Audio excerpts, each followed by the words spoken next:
30 years had slipped by since the rise of the monsters, but in the present, those creatures no longer posed much of a threat, thanks to the existence of gifted individuals blessed with extraordinary powers. Alongside that came the birth of a global phenomenon, the creation of an international competition known as the Hunters League. And into that roaring stadium our protagonist made his entrance, greeted by the deafening cries of the crowd. He armed himself, gripping his weapon with certainty. Bright projectors lit him up as the spotlight claimed him. All eyes fixed on him, acknowledging his place as one of the top players in the league. Still, whispers of Dubig's outstanding performance last summer and his own failure to meet qualification standards had caused all of his past victories to vanish from people's memories in an instant. And now, two simple reasons had turned the tide against him, leaving our main figure in deep frustration. In a burst of anger, he hurled his phone away. The act unfolded directly in front of the man who sat across from him. That very man finally broke the silence, turning to Changlan with deliberate words, "Stay calm." Then came the harsh suggestion that perhaps his professional career had truly run its course. The man insisted Christopher should retire from gaming, shift his focus toward business, and not forget his compulsory military duty. And just like that, the crushed young champion wondered if it would have been less painful had he simply been dismissed outright from his team. He feared his razor-sharp skills would soon fade alongside his youth. Imagine that. To be stripped of authority by his own manager, turned into nothing more than a figurehead.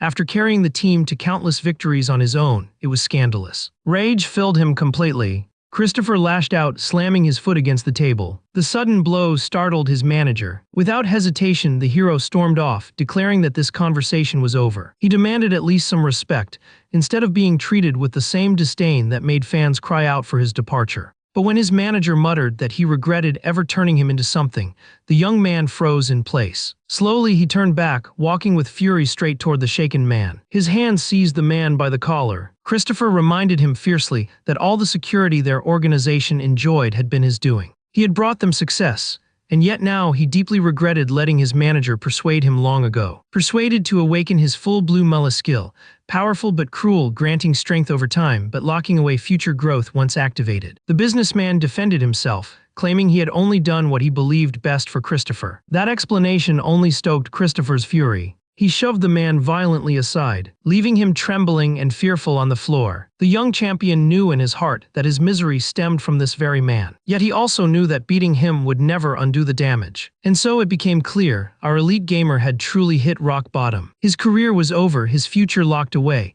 his arsenal of top-ranked abilities unable to grow any further. The only path left was to age away quietly. Christopher began questioning whether life itself still carried any meaning. Perhaps even death might bring more relief. Living on no longer seemed worthwhile as despair loomed closer. And then the catastrophe struck. A truck swerved wildly off its course. In the wreck's aftermath, our hero lay gravely wounded. Flames clung to his clothes, yet his heart still burned with a longing to stand once again on stage, victorious after a grand match. He yearned to relive those joyful moments alongside his team. In the face of death, his thoughts clung to a life lived without shame, and that accident became the final memory of the legendary player's first life. Confusion clouded him in the next instant. Somehow he was back in his own room, yet the air around him felt strangely different, so he turned to the mirror, only to discover he now bore the appearance of his middle school self. Just then, a woman opened the door, asking Christopher if he was ready. Christopher was utterly shocked, for even his mother appeared young again. When she asked if something was troubling him, he brushed it off quickly. That was when Christopher realized he had been thrown back into the past. And with that recognition came exhilaration. He was overjoyed, blessed with another chance to relive his glory days,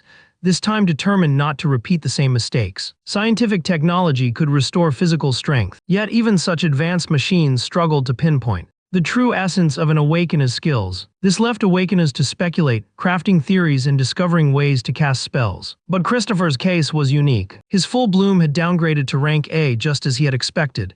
Even so, he remained calm. His main struggle was clear. He needed to adapt to a weak body and diminished skills. That was when he overheard voices in heated debate. A man declared Christopher should be free to chase his life however he wished, but his mother resisted, saying he was still too young. Too young, and so the man proposed a trial year. Yet she argued that a year was too long, fearing he would fail his studies chasing a dream that may never come true. This reminded Christopher of how, in his first life, his mother had strongly opposed his dream of becoming a hunter, and how arguing was pointless. Still, he couldn't help but focus when someone pointed out that a single year could prove pivotal. He admitted inwardly that his mother was right, for in a year, a hunter could join many matches, gain experience, and sharpen skills. And if only he had begun earlier, his full bloom might already have reached B rank, steering his gaming career to far greater heights. Resolute, he claimed he needed only 6 months to prove himself to her, shocking both of them. His mother grew anxious while the man's face brightened with hope. Christopher reaffirmed that he would show his mother his true potential. Yet to his surprise, he was denied entry. She explained that minors required a guardian's approval before entering the facility. That small detail had slipped his mind. After all, he was far older in his past life. Realizing this left him annoyed, as it meant no training today. Just as he was about to seek another solution, a hand tapped him on the shoulder. Turning, Christopher was greeted by a lively young boy, someone he recognized instantly, Dojin Kim, who asked what he was doing there. From Christopher's memory, Dojin was a close-range hunter who, despite never reaching first place, lived easily as an elite of the first division linked with the pros. But in this timeline they were still strangers, so our protagonist pretended not to know him. Introducing himself, the cheerful boy said their classes were adjacent, and that he was already known around school as an awakener. Hearing this, Christopher claimed ignorance, leaving the boy stunned. Eventually, Sir Dojin Kim accepted it, and then asked if he had come to join the Hunter Youth Club. Christopher clarified he only sought the training room, which required a guardian. Dojin revealed he had authority to grant entry, since he was part of the Academy Youth Club, something Christopher hadn't known. Yet nothing was free. Dojin asked to watch his training in return. Though inconvenient, Christopher agreed, knowing it posed little risk. With that settled, the attendant allowed him to use Training Room 3, since a youth club member had vouched as his guardian. Later, Dojin remarked in surprise that someone else at their school wanted to be a hunter, and to Christopher's shock, he realized the boy meant him. Dojin repeated that he was a youth club member, though he struggled to fit in with the older group. He then asked why Christopher chose the training room nobody used, to which Christopher explained it was because most students only cared about the Hunter League. Finally, Christopher asked if he truly wanted to watch him practice ordinary drills and test his skills. But when Dojin offered to lend him a hand, Christopher quickly understood. The boy was simply starved for attention. Still, Christopher couldn't accept. After all, he was a man reborn, far older inside than any middle schooler. And so everything was in place. The training session was now officially set. And so the session commenced as a brilliant light flared into existence. From within it, the tanker clone summoned by our protagonist materialized. And if this world were judged like a video game, the entity would serve as nothing more than a heavy-duty training unit. Yet it wasn't exactly that simple, for the clone immediately conjured its massive shield. Its defense, modeled after Sting Howard, was so absolute that almost no attack could pierce it. Some suggested the system had been set up wrong, insisting he should try with a regular clone instead, since the tanker appeared utterly indestructible. But as Christopher drew his weapon, he dismissed such talk as nonsense. He declared that a proper training dummy was supposed to withstand punishment, hinting that this so-called indestructibility was only an illusion. At that, Dojin Kim grinned wildly. After all, the simplest way to shatter tough material was to strike it with something even tougher. But at this moment, such an option was beyond our hero's reach. That left him with a single tactic to topple the tanker. His target had to be its joints, and with that thought, Christopher lunged forward with his first spear thrust. The strike landed cleanly against the tanker clone, filling him with satisfaction at his precise control over his body. He decided then to rely on his all-seeing eye, a skill that revealed the weak points of his target dummy. Focusing his gaze, Christopher locked in for a moment. Then, charging with speed, he closed in on the hulking clone. His spear slashed across its arm, then cut through its waist before finally delivering the decisive strike. The once untouchable training dummy collapsed, shattering into fragments, marking victory for the young spearman. Witnessing such brilliance, he regretted not recording the entire session. Dojin Kim insisted the win was due to the tanker's defenses being lowered to their minimum setting. Otherwise, Christopher would have required a specialized weapon. Our legendary player quickly realized the boy had simply crafted his own explanation for something beyond his understanding. Dojin then claimed that Christopher, clearly gifted in spearmanship, deserved a place in the youth club and boldly offered to take his own swing at the clone. Christopher kept silent, choosing not to reveal the truth, knowing the boy would soon understand how difficult it really was. He would learn for himself later that evening. Inside the facility, Dojin Kim sat exhausted and puzzled, wondering how he had tried to mimic Christopher's exact techniques. He had reduced the tanker's defense to the lowest setting, yet his strikes still failed to cut through, leaving the clone completely untouched. Every attack he unleashed was shrugged off. That same night at the facility, training continued without pause. The young boy assumed once again that he had misconfigured the program. until suddenly a voice interrupted him on the scene. The club cleaner demanded he be greeted properly. Immediately, Dojin Kim bowed politely to Jisoo. Jisoo noticed his teammate struggling against the tanker clone, so Dojin explained they were merely warming up before a real training session. But Jisoo scoffed at the idea of warming up with such a monster dummy. He declared that the boy would never land a mark on it, even if the defense setting were minimal, which left Dojin growing frustrated at his own weakness. Later, while riding the train, Christopher reflected on how much strength he still lacked. After all, the General-Purpose Hunter Center only allowed Awakeners the standard training facilities. Alone, our hero attempted to spar against Hunters League monsters using the practice partner system. It made him fully aware of his limitations.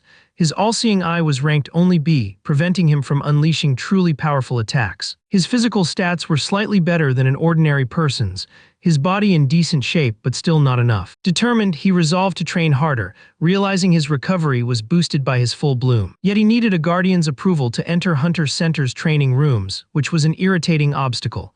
Reaching for his phone, he searched for a place to practice independently. When suddenly a call came through, it was Dojin Kim. The boy eagerly asked if Christopher was heading to train, then quickly proposed something else. Dinner. Soon after, they met at a restaurant known for its hangover soup. Waving him over, Dojin greeted his schoolmate warmly. Christopher remarked that the kid must have plenty of money, which Dojin immediately confirmed. He explained that wealth smoothed the road to becoming a hunter, and Christopher silently admitted it was true. Equipment and exams cost a fortune. Once again, Christopher couldn't ignore how much this boy resembled the man he had known in his first life, always desperate for recognition and attention. With that thought, Christopher urged him to skip the small talk and get to the point, though Dojin seemed confused. Christopher then clarified, saying this invitation felt like an act of pity. But Dojin firmly denied it, saying he had something important to ask. Calling over the waiter, Christopher guessed the boy was struggling with his training. And indeed, Dojin admitted he couldn't defeat the tanker clone, even after copying the prodigy's exact moves, which was why he wanted advice. But then he cut himself short, staring downward at something that caught his attention.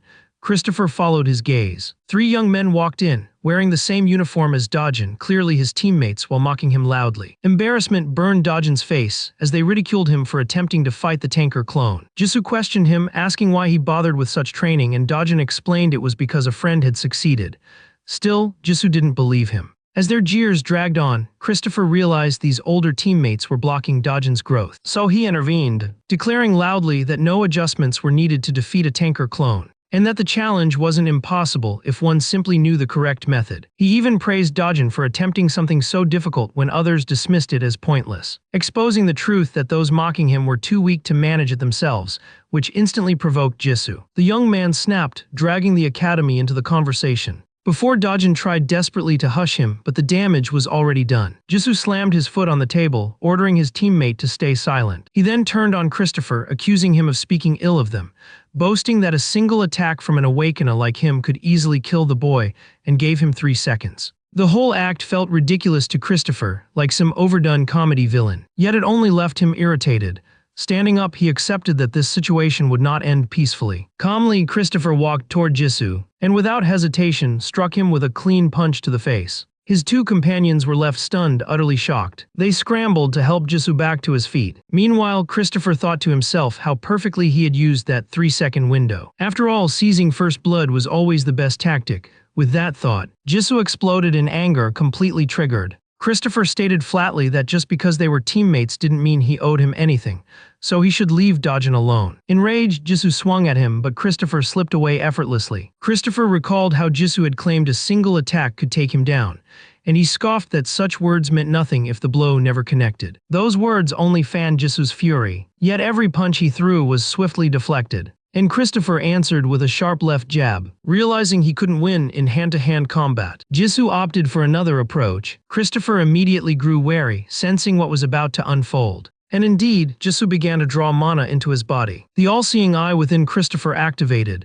detecting imminent danger and weakness alike. He leapt back just in time as the floor beneath him shattered into rubble. Staring at the broken ground, he realized his foe was a gravity manipulator, which meant Jisoo was now willing to unleash his true power. Even with civilians around, recklessness took over, forcing Dojin Kim to rush the bystanders to safety. Then Jisoo released another surge of energy, preparing yet another gravity assault, which Christopher narrowly avoided once more, staying razor-sharp and alert. He had nearly been flattened by a table flying through the air. Although Christopher had hoped to show some restraint toward the younger man, he found himself with no other option and spoke directly to him. He declared firmly that the boy's time had already run out. Jisoo, however, retorted that such words should be his own before immediately launching yet another strike, which the protagonist managed to evade once more. Christopher found himself in a difficult bind, because even though his sharpened eyes allowed him to predict and dodge the blows of the gravity wheel, he still couldn't close the distance, and so he decided to attempt a different approach. He reached out to snatch a plate lying on the ground and then hurled it forward with all his strength. Toward his adversary, the protagonist had thrown a plate straight at his opponent,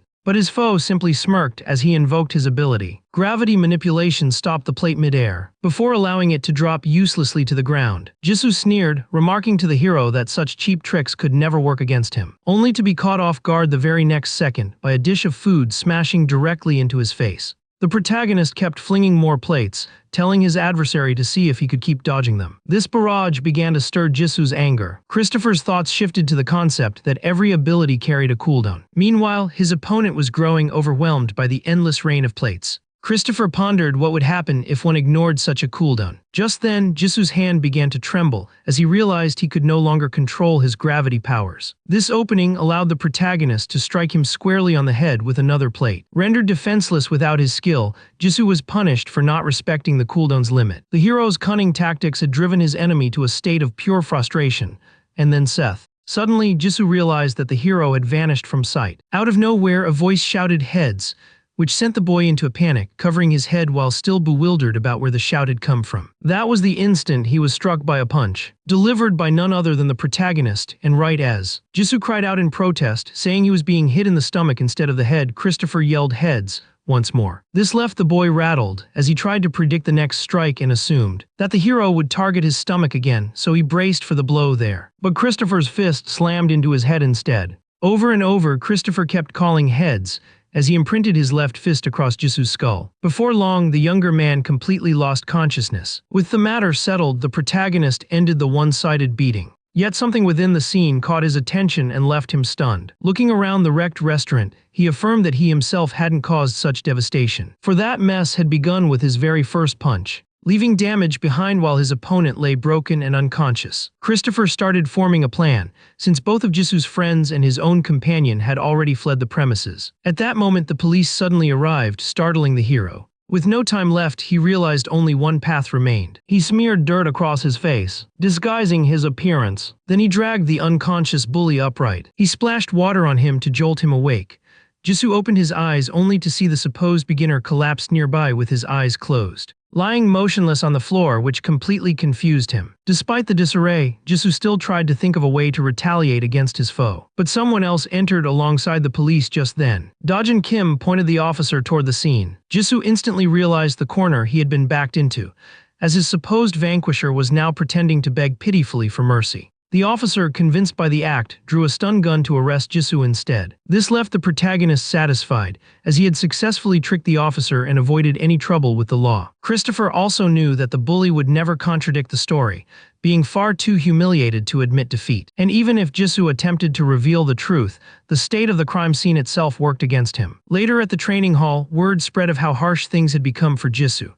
It was Dojin Kim who explained that he'd been scolded by his teammates and was close to being expelled. This outcome delighted the hero, for justice had been served. A friend then asked him whether he would take some time to rest, but Christopher promptly summoned another clone, insisting he couldn't allow himself such luxury. The protagonist stood firm in his resolve while his companion merely accepted it. Christopher gripped his weapon with determination, recalling that full bloom gifted a new talent upon achieving something great, and thus he now possessed a fresh skill. With that, Christopher charged at the monster, leapt into the air and shouted "Heads." His newly awakened talent, calling your attack, allowed him to declare the name of a random skill or target to amplify the strike. Using this ability, the hero cleaved through the clone's head, seizing victory, and while his friend stared in shock, he mused that it was surprising for defeating a bully to count as such a great achievement. Yet the most curious detail was that this ability had never appeared in his past life. This strange skill, which forced him to loudly call out the name of his target, would surely make him seem eccentric to others. Later that night over dinner, it was announced that the protagonist would be joining a hunter survival show. He confirmed it to his parents, saying he wished to prove his worth. For at last he could register for Hunters, Next Generation, a reality program designed to discover and train future hunters. While his worried mother pointed out how fierce the competition would be in such a division, his father declared that his son should embrace the challenge. The two parents even argued, as his wife reminded him that he once gambled on a similar risk and ruined his business, sparking a quarrel before their son. Christopher explained that winning would bring him a custom weapon, a generous cash prize, admission into the academy, or placement in a Division III team. His mother admitted that such rewards made sense, given how competitive the reality show was. But her child brightly assured her that he intended to work with all his strength. Thus they agreed to let him compete, though his mother warned him not to be surprised if he failed to win. The hero understood all too well how cutthroat the contest would be, since the show was designed to pick candidates for the Hunter League on a national level, which meant that unfair advantages often arose for the highest ranked, because the program's goal was to single out the best newcomers. He didn't want his parents to worry about him. After all, in his past life he had already claimed victory in countless tournaments, so he was certain he could overcome a mere group of rookies. The next scene showed our hero wielding dual guns as he faced the 3-minute clone trial in Hunters, Next Generation, a challenge he cleared effortlessly. Prior to this, 3 judges were seen gathered at a table, discussing how they would soon begin reviewing the applicants. Judge Arjo asked Minseok, representing Hunters, Next Generation, why he had accepted the judge's seat despite earlier refusing the role.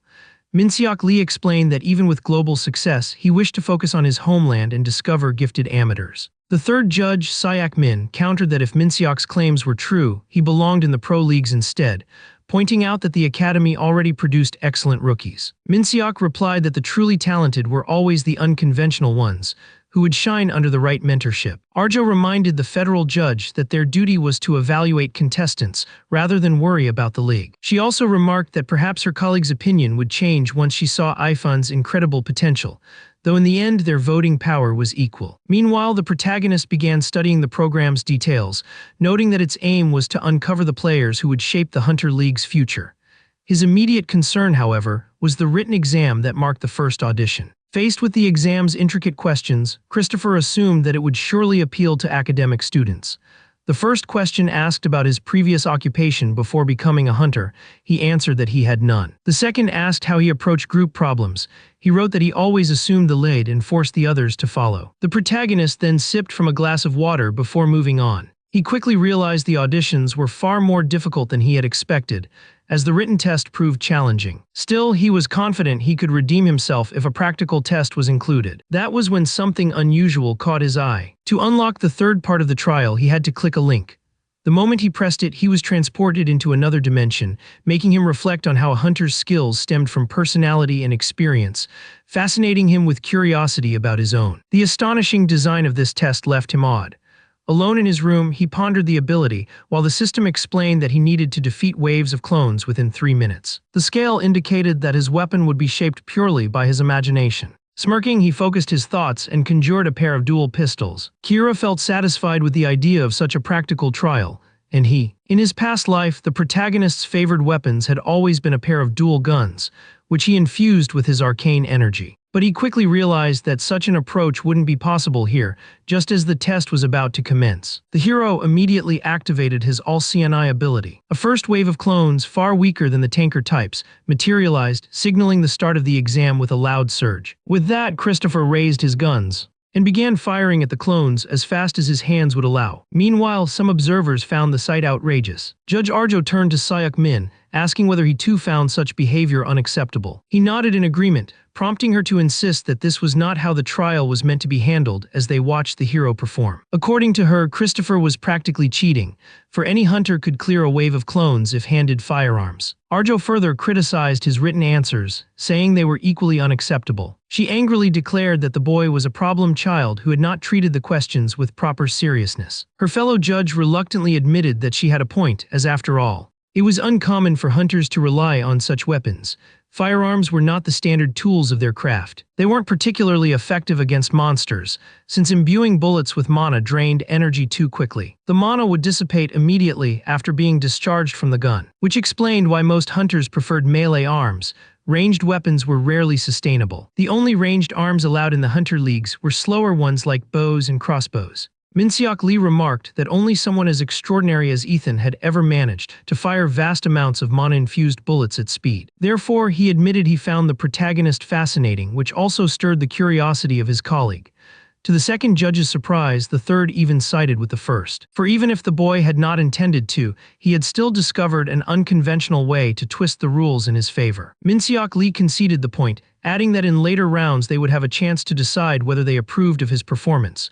Before glancing at the protagonist, noting that his own perspective on firearms was far from ordinary, Arjo pressed him to clarify, though he himself seemed somewhat puzzled. The judges speculated that perhaps the boy foresaw untapped potential for guns within the Hunter Leagues, but he quickly discarded the thought, since the protagonist proceeded to complete the remainder of the test using only single, precise shots. One of the judges could only hope that his earlier hunch about Christopher was mistaken. Meanwhile, someone else asked about Jisu's condition.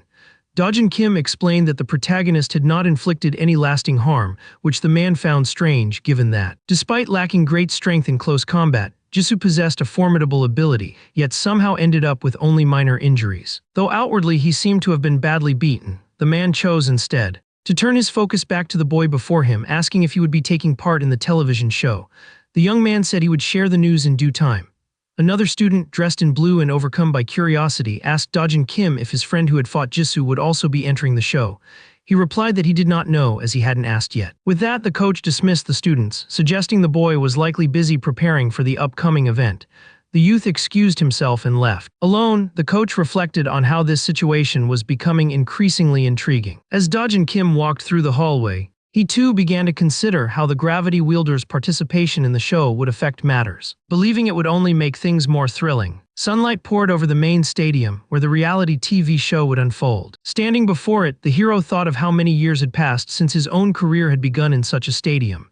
And so, he chose to step inside once more, determined to face the new trials that awaited him. But he also noted the stadium was now adapted with virtual reality systems.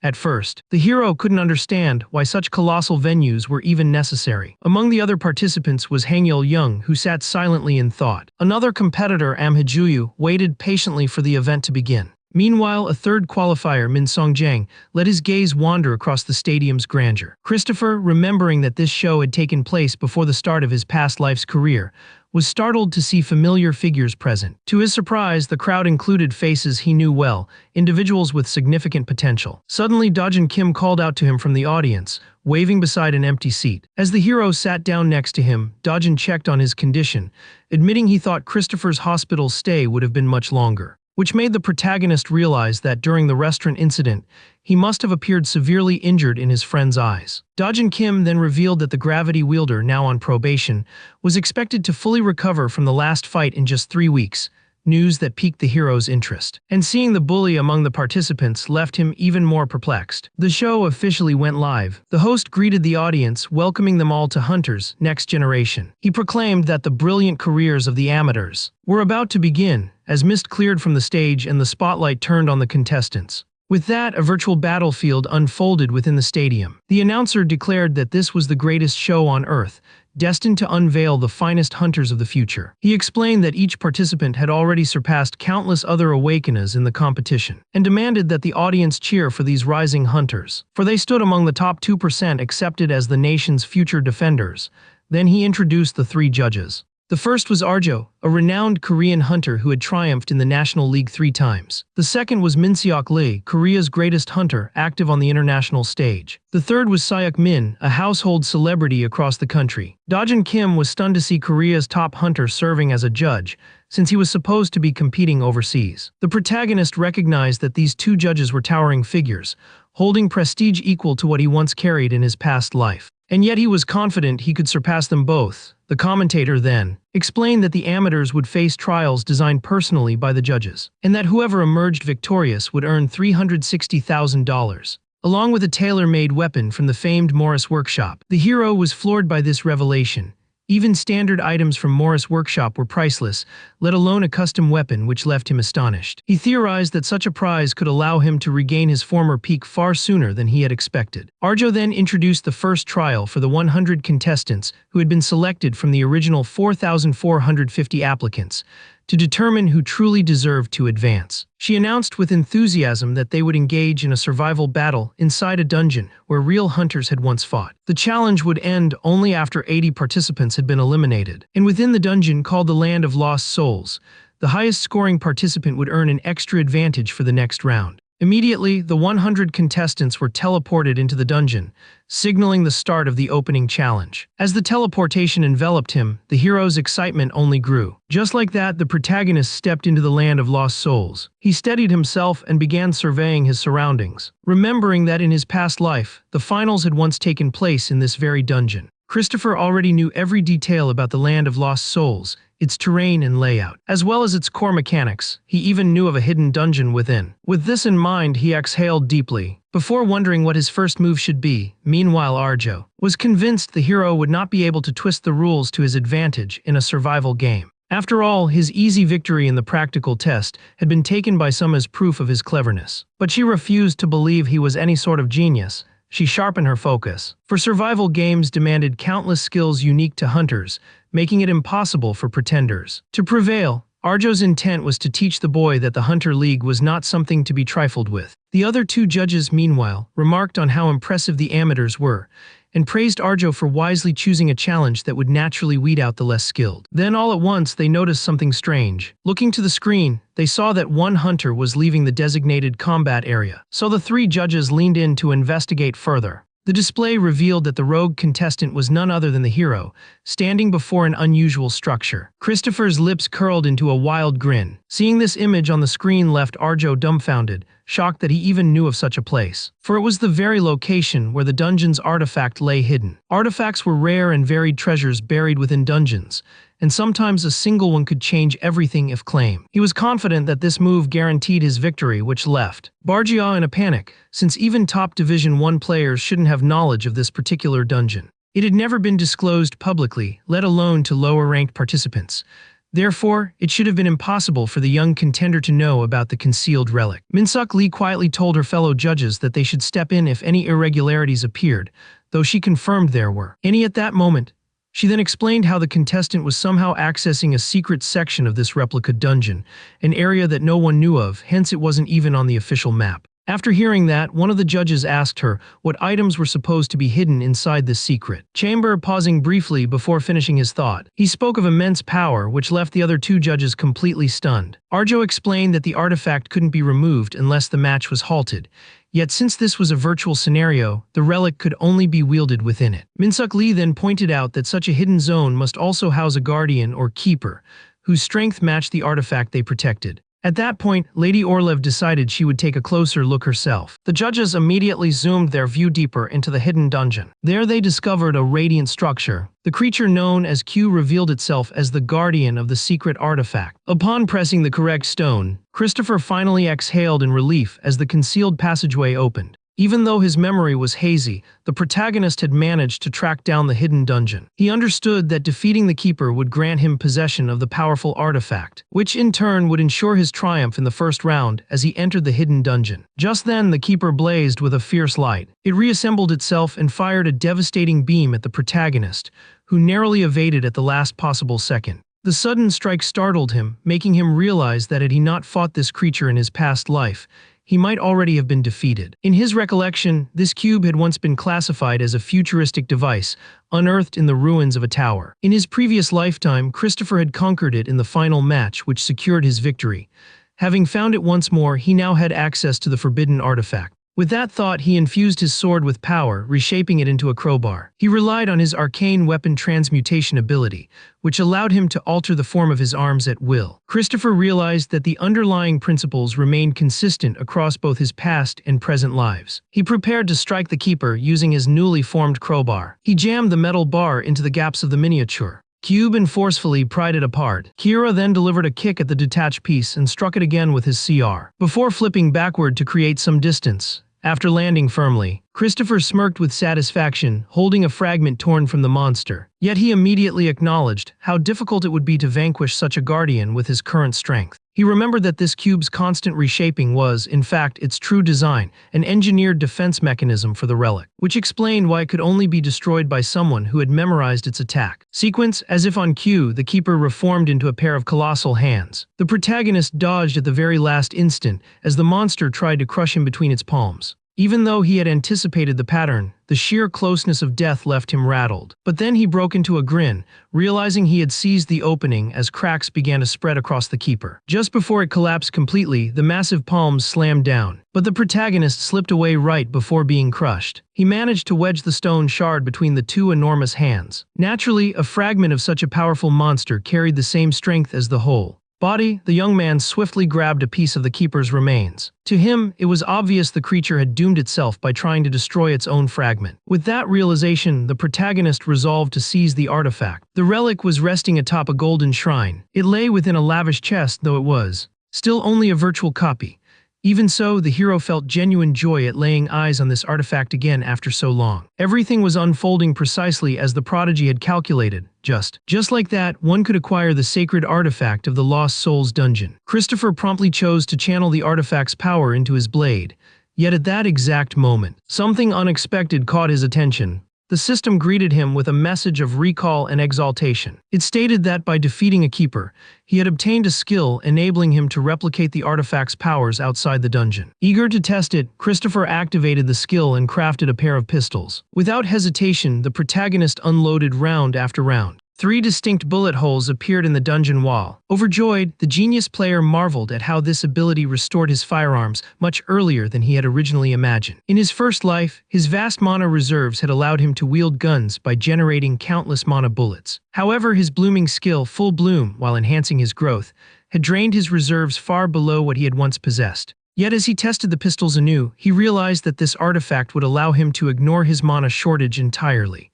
Studying the wall's damage, he admitted he could now handle pistols, though heavy artillery remained beyond him. Still, he smiled, confident that his present abilities were more than enough to carve a path forward. Meanwhile, as the judges observed everything from their monitors, all 3 were left shocked into silence. Arjo was astounded to witness the young man wielding firearms again by relying on the artifact. This prompted the second judge to remark on the protagonist's uncanny skill in evading the keeper's attacks, which sparked his curiosity. The third judge explained that since the keeper was mechanical, its attacks followed patterns, but there was no way the young man should have known them. Arjo insisted that only seasoned professionals could manage such feats, and since it was impossible for a rookie, she suspected he possessed some sort of clairvoyant ability hidden in his arsenal. But that was not the only puzzling detail. The way the hero had brought down the keeper stood out even more.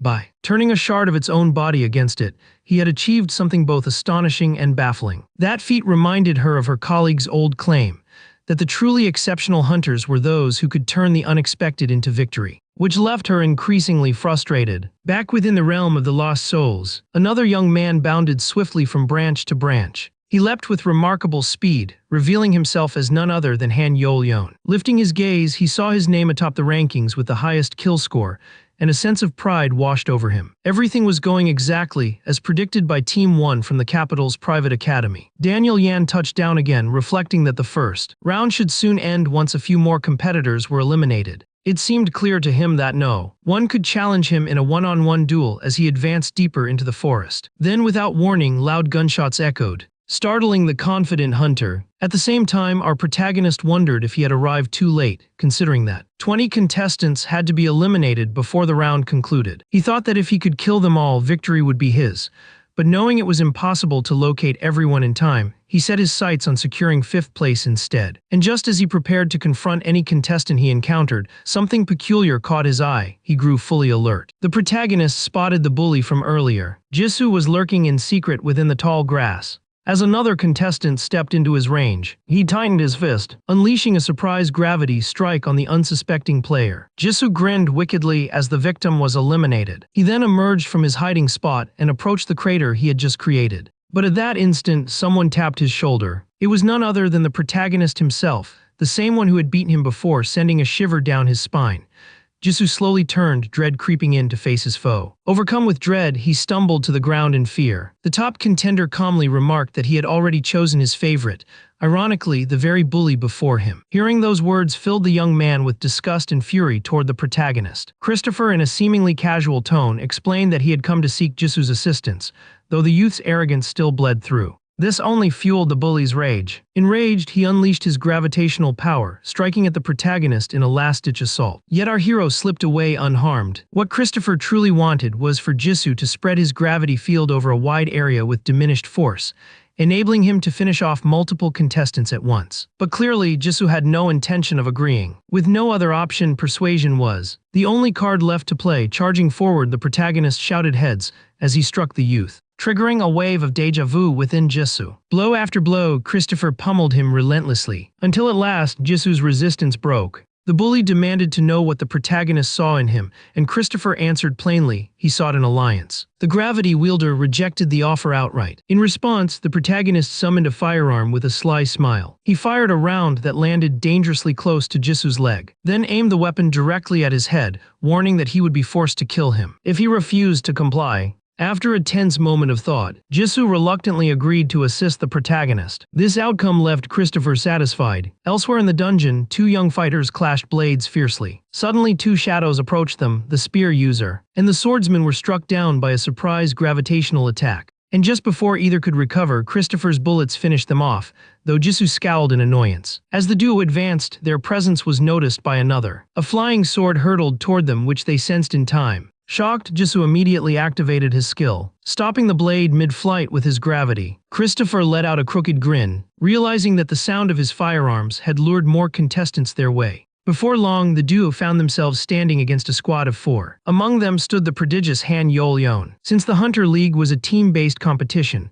some fighters excelled at defense while others focused on offense. And while Jisoo's gravitational talent was destructive, its greatest value lay in support and teamwork, which raised questions. The judges debated whether Christopher planned to dispose of Jisoo, despite him securing a spot on the rankings. Yet Arjo reasoned otherwise, noting that if Christopher wanted him gone, he would have already done so. The 3 judges soon noticed the pair conversing mid-battle. One of the female judges realized the protagonist was recruiting the bully as his support, and her colleague found it curious since they shouldn't even know each other. Min-suk Lee briefly theorized that the boy might be able to assess another awakener's skill, but quickly discarded the thought. According to Saif Min, however, their alliance had potential. Jisoo could immobilize enemies, leaving Christopher free to finish them off with his guns. But even Minstrel cautioned that the partnership was far from flawless. After all, they were about to face a formidable hunter, Meat, an opponent whose strength would not be decided by mere tactics, equipment, or strategy. The most reliable method of victory was overwhelming one's foe with sheer numbers. With only a single gravity user backing him, the protagonist seemed destined to falter. At that instant, Christopher twisted aside, dodging another flying blade. Han Yol-yeon declared that it had been a long time since he'd fought such a match, while noting this was his opponent's first taste of such a duel. The talented hunter vowed he would end Christopher, mocking him for relying on firearms. He added that this was only natural for a professional as he sent his weapon flying once more. This challenge only exhilarated Christopher. In his past life, the adult Han Yol-yeon could manipulate countless swords with his telekinesis. But as a youth, he could only control one blade at a time, which should make it difficult to withstand the barrage of bullets. The sword manipulator quickly ducked behind a tree to shield himself from gunfire. Meanwhile, as Jisoo retreated, Christopher observed that the young prodigy was leaning more heavily on tactics than his adult counterpart had. Just then, the protagonist sidestepped another incoming slash. He retaliated by unloading his guns into his opponent, taunting that the hunter was still green and inexperienced. Sneaking behind him, Christopher asserted that a gunman like himself never missed at close range, before pulling the trigger. His adversary fell. With that, the protagonist pressed on. The levitating sword, however, continued to chase him. Christopher relied on his all-seeing perception, which revealed the hiding places of nearby hunters, targets he would eliminate as the prodigy scrambled to defend himself. He leapt into the air, aimed at the first revealed foe, and shot him down. Turning his sights again, he quickly spotted an archer paralyzed with panic. A single squeeze of the trigger was all it took to erase her from the match. Just like that, the protagonist had claimed his 7th victim and realized he was now the last one standing. He then fired a bullet straight at the floating sword, knocking it to the ground. The weapon returned to its master,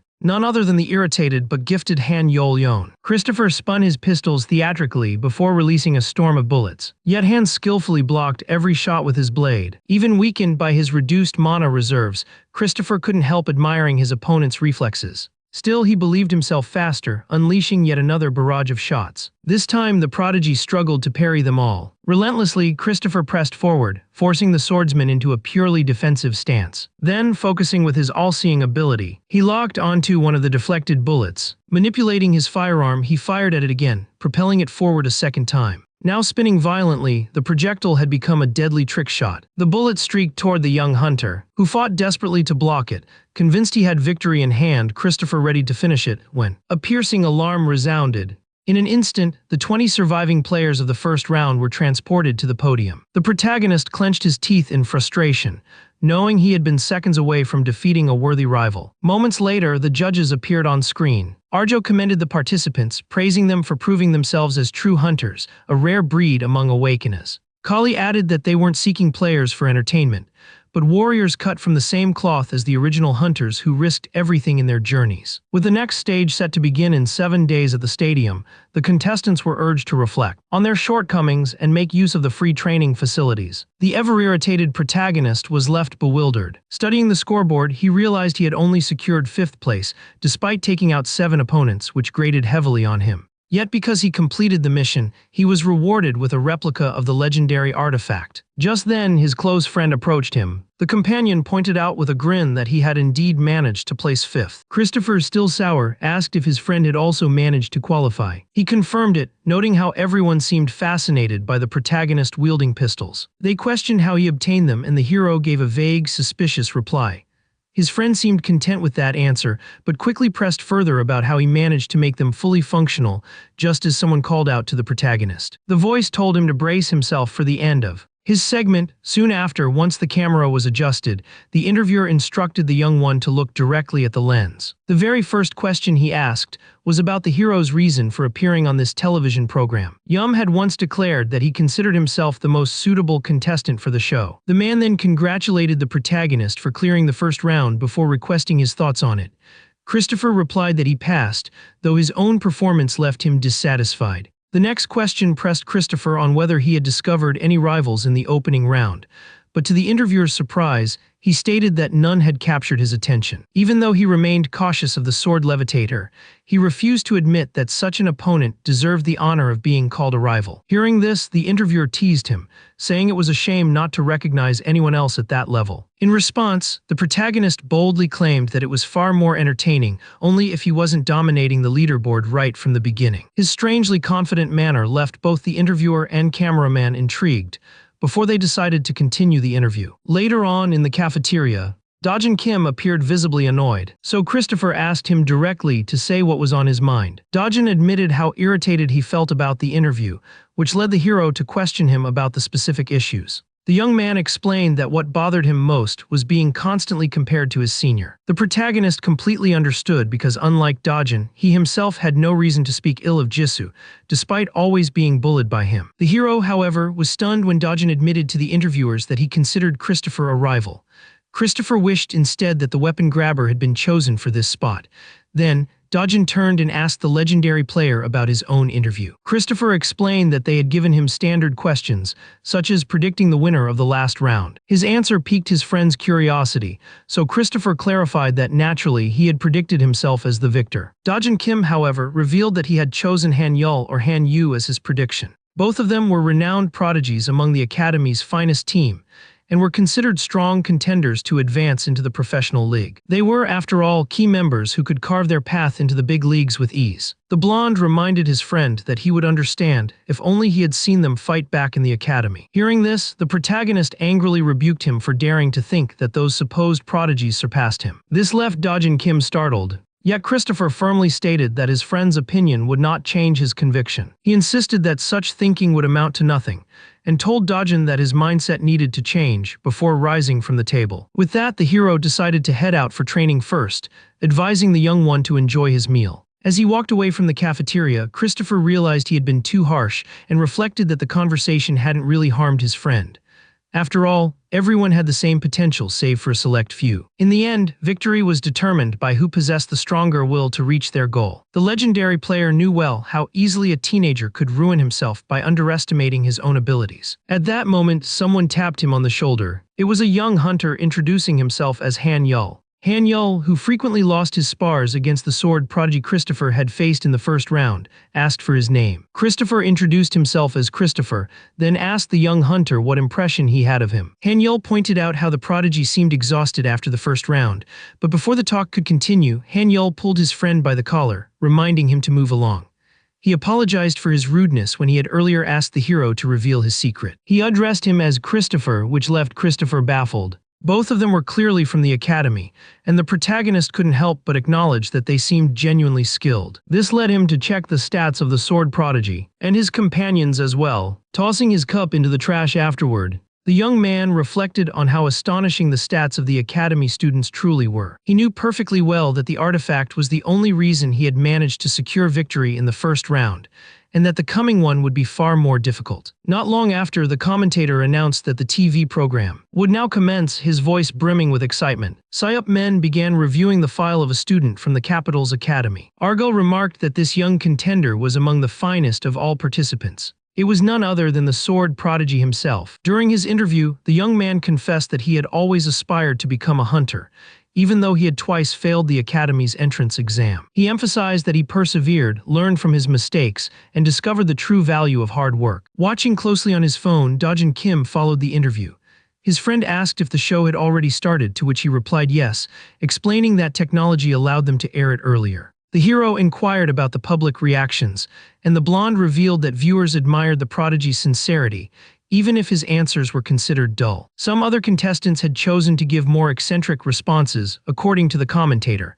Then suddenly, the hero's own segment appeared on screen. When asked about life's hardships, the young one answered that things had been rather manageable. The next question dealt with teamwork, and the hero declared that he always forced others to follow his lead. When asked his motivation for joining the reality show, the sword prodigy humbly responded, while the protagonist exuded arrogance. And when the question of rivals in the first round came up, both claimed they had not encountered anyone worthy. Suddenly, the broadcast cut to black. Christopher wanted to return to his training, while his friend insisted on watching the segment covering the first round. The protagonist told him he could always catch the show later. Dojin Kim then asked why he was focusing only on his lower body during training. Christopher retorted with a rhetorical question about his designated role in the game, which his friend identified as marksman. He asked what the most crucial factor for a marksman was, and Dojin answered high damage. The legendary player countered that mobility was just as essential. He explained that the sword prodigy and other skilled melee fighters either possessed great speed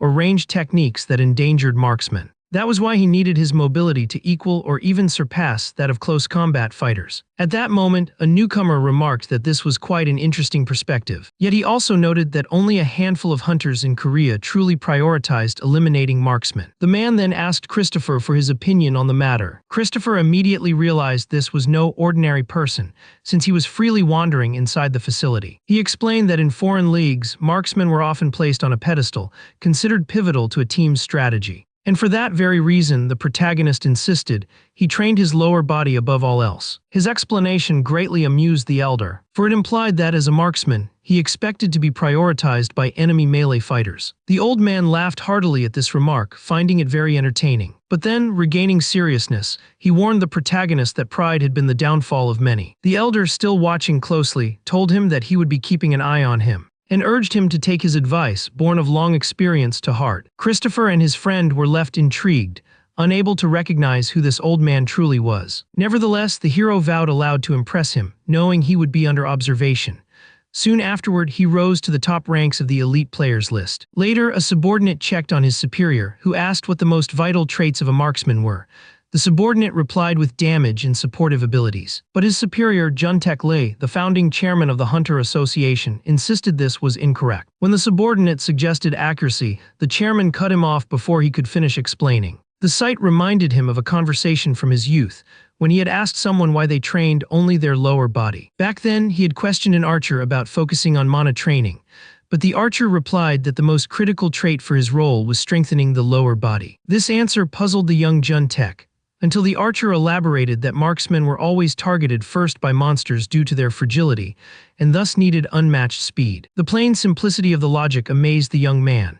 The archer further explained that once a marksman's hiding spot was exposed, they were essentially doomed. He added that as a melee fighter, Juntek would never fully understand, which led him in the present to realize just how vital mobility truly was in combat. The chairman knew this principle was often overlooked in his homeland's leagues, which had lost most of their strongest hunters. Yet he also recognized it was absolutely valid in the highest leagues abroad and in international competition. This made him consider how the protagonist was already thinking on a global scale. And so, the old man was left wondering whether the protagonist was simply overconfident or perfectly confident in his abilities. Meanwhile, Christopher checked his status window and realized that his full blue ability granted him far faster progress than he'd experienced in his previous life.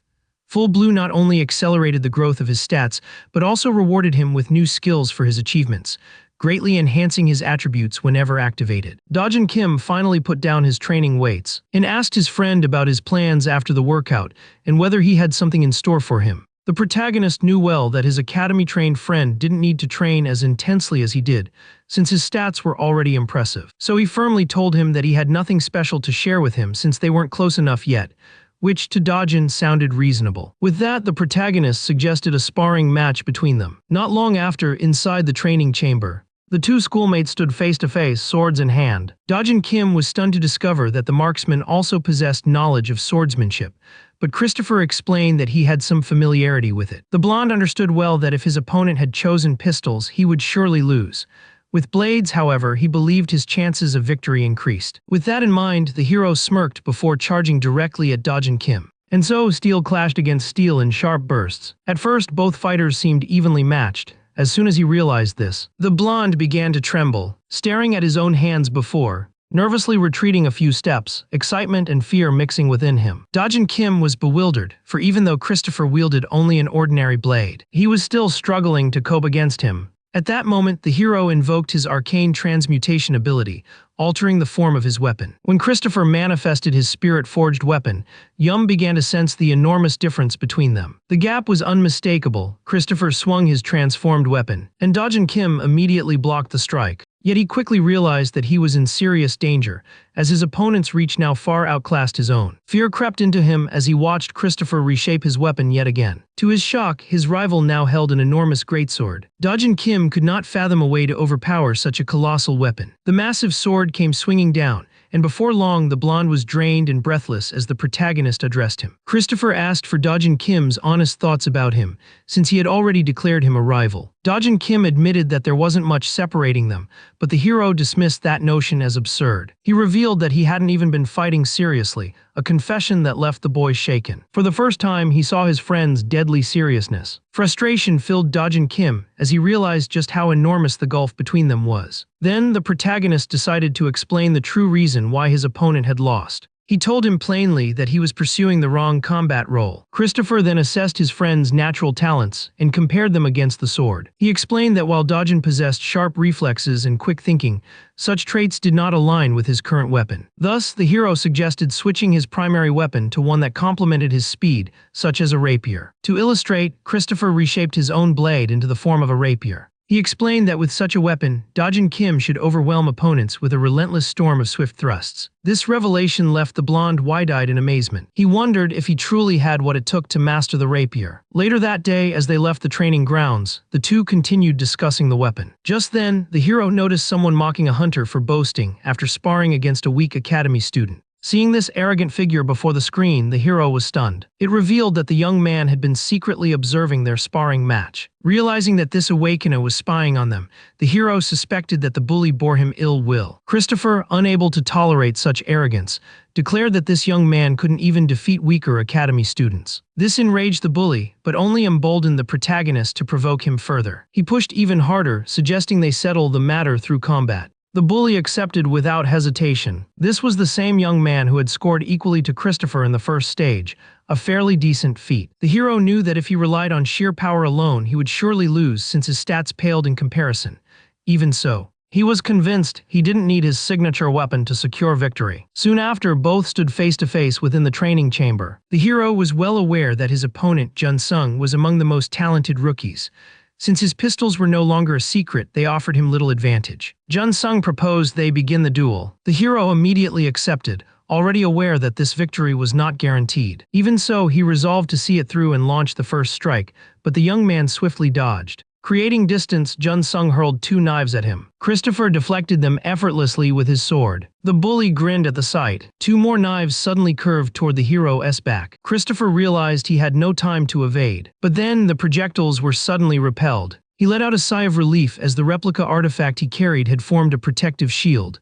Still, he had no clear strategy to counter a knife thrower. Jun Sung was clearly using telekinesis to guide his weapons. Seeing his blades mysteriously deflected, Jun Sung assumed his opponent was concealing some secret skill. In response, the protagonist conjured a throwing weapon of his own and hurled it at the bully, who laughed at the attempt, believing his telekinetic skill could easily negate it. Just as he had neutralized the other projectiles before, everything unfolded exactly as the hero had foreseen, having already activated his all-seeing eye. Christopher then produced additional knives and hurled them at his opponent, reasoning that the earlier throw had already disrupted Jun Sung's ability. Startled, Jun Sung reacted swiftly, to the hero's surprise, using his skill to halt 4 projectiles in midair. But such rapid use of his telekinesis should not have been possible. This meant 1 knife among them remained outside his control, destined to strike while his focus was elsewhere. And indeed, the telekinetic faltered, allowing Christopher's attack to land, sealing his victory. The entire duel had been observed in silence. Min-suk Lee then turned to the blonde and asked for his thoughts.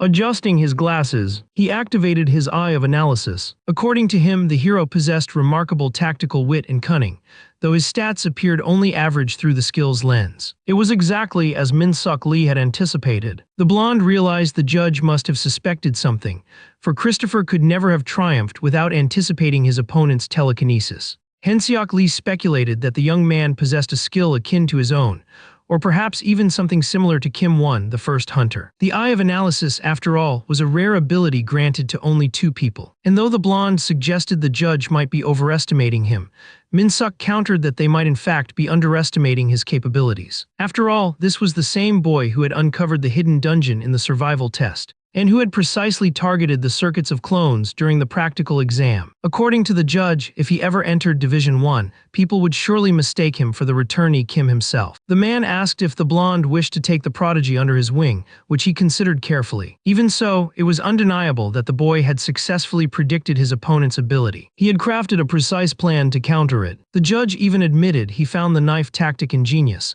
then asked if Christopher had already been officially recruited by a team. Unfortunately, the answer was no, as sponsorship decisions for the reality show had already been finalized. This left him displeased, for he had been eager to recruit the young prodigy himself. Meanwhile, aboard the train, the protagonist felt perplexed, unable to grasp what the system defined as a true achievement. Even so, he decided he would take his time to unravel the mystery. Dojin Kim, excited, boasted that he might even surpass the hero now with his new weapon. The hero brushed it off, calling the notion absurd, though the blonde pointed out he had indeed grown stronger. Dojin Kim insisted that his swordsmanship had never been better, and the hero had to admit the advice he had given had greatly improved him.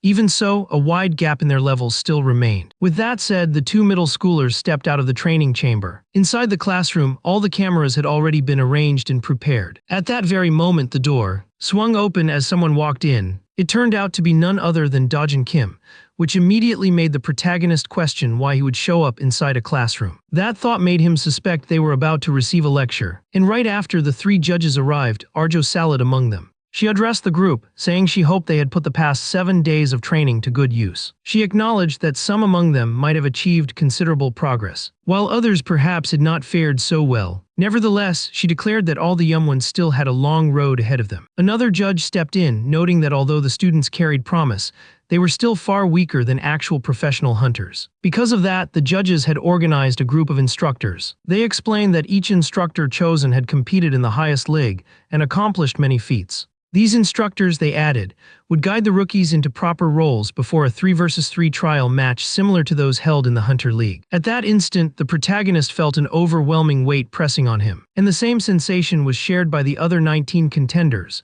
all stunned by the sheer force of the teacher's mana control. Even the protagonist himself was impressed, as the first instructor, Sonjian Lee, introduced himself as someone who despised slackers and the unmotivated. He made it clear he could not stand arrogance either, which was why he demanded that all students remain humble and refrain from mocking their lecturers. The first student called upon was the protagonist. He was identified as a close-range fighter once. His turn came, Christopher. Yet later, the gunner still could not grasp why anyone would classify him as a close-range combatant. Then he realized he was standing in the same lineup as a sword prodigy. Hidden among them, along with his companions, were several other young hunters brimming with potential. Soon, the teacher reappeared in the training arena, before shouting that they must forget everything they thought they knew. Because in truth, all of them were still beneath Division III hunters, regardless of academy. The instructors explained that in official battles, everyone relied on tools and skills such as air anchors and air boots for superior performance, and that while rookies were still crawling, even the weakest hunters of Division III could fight in midair. This led Christopher to reflect on how such gadgets made hunters put on more of a spectacle with monofueled tricks. The instructor then declared he could not train any close-range fighter unable to handle these devices.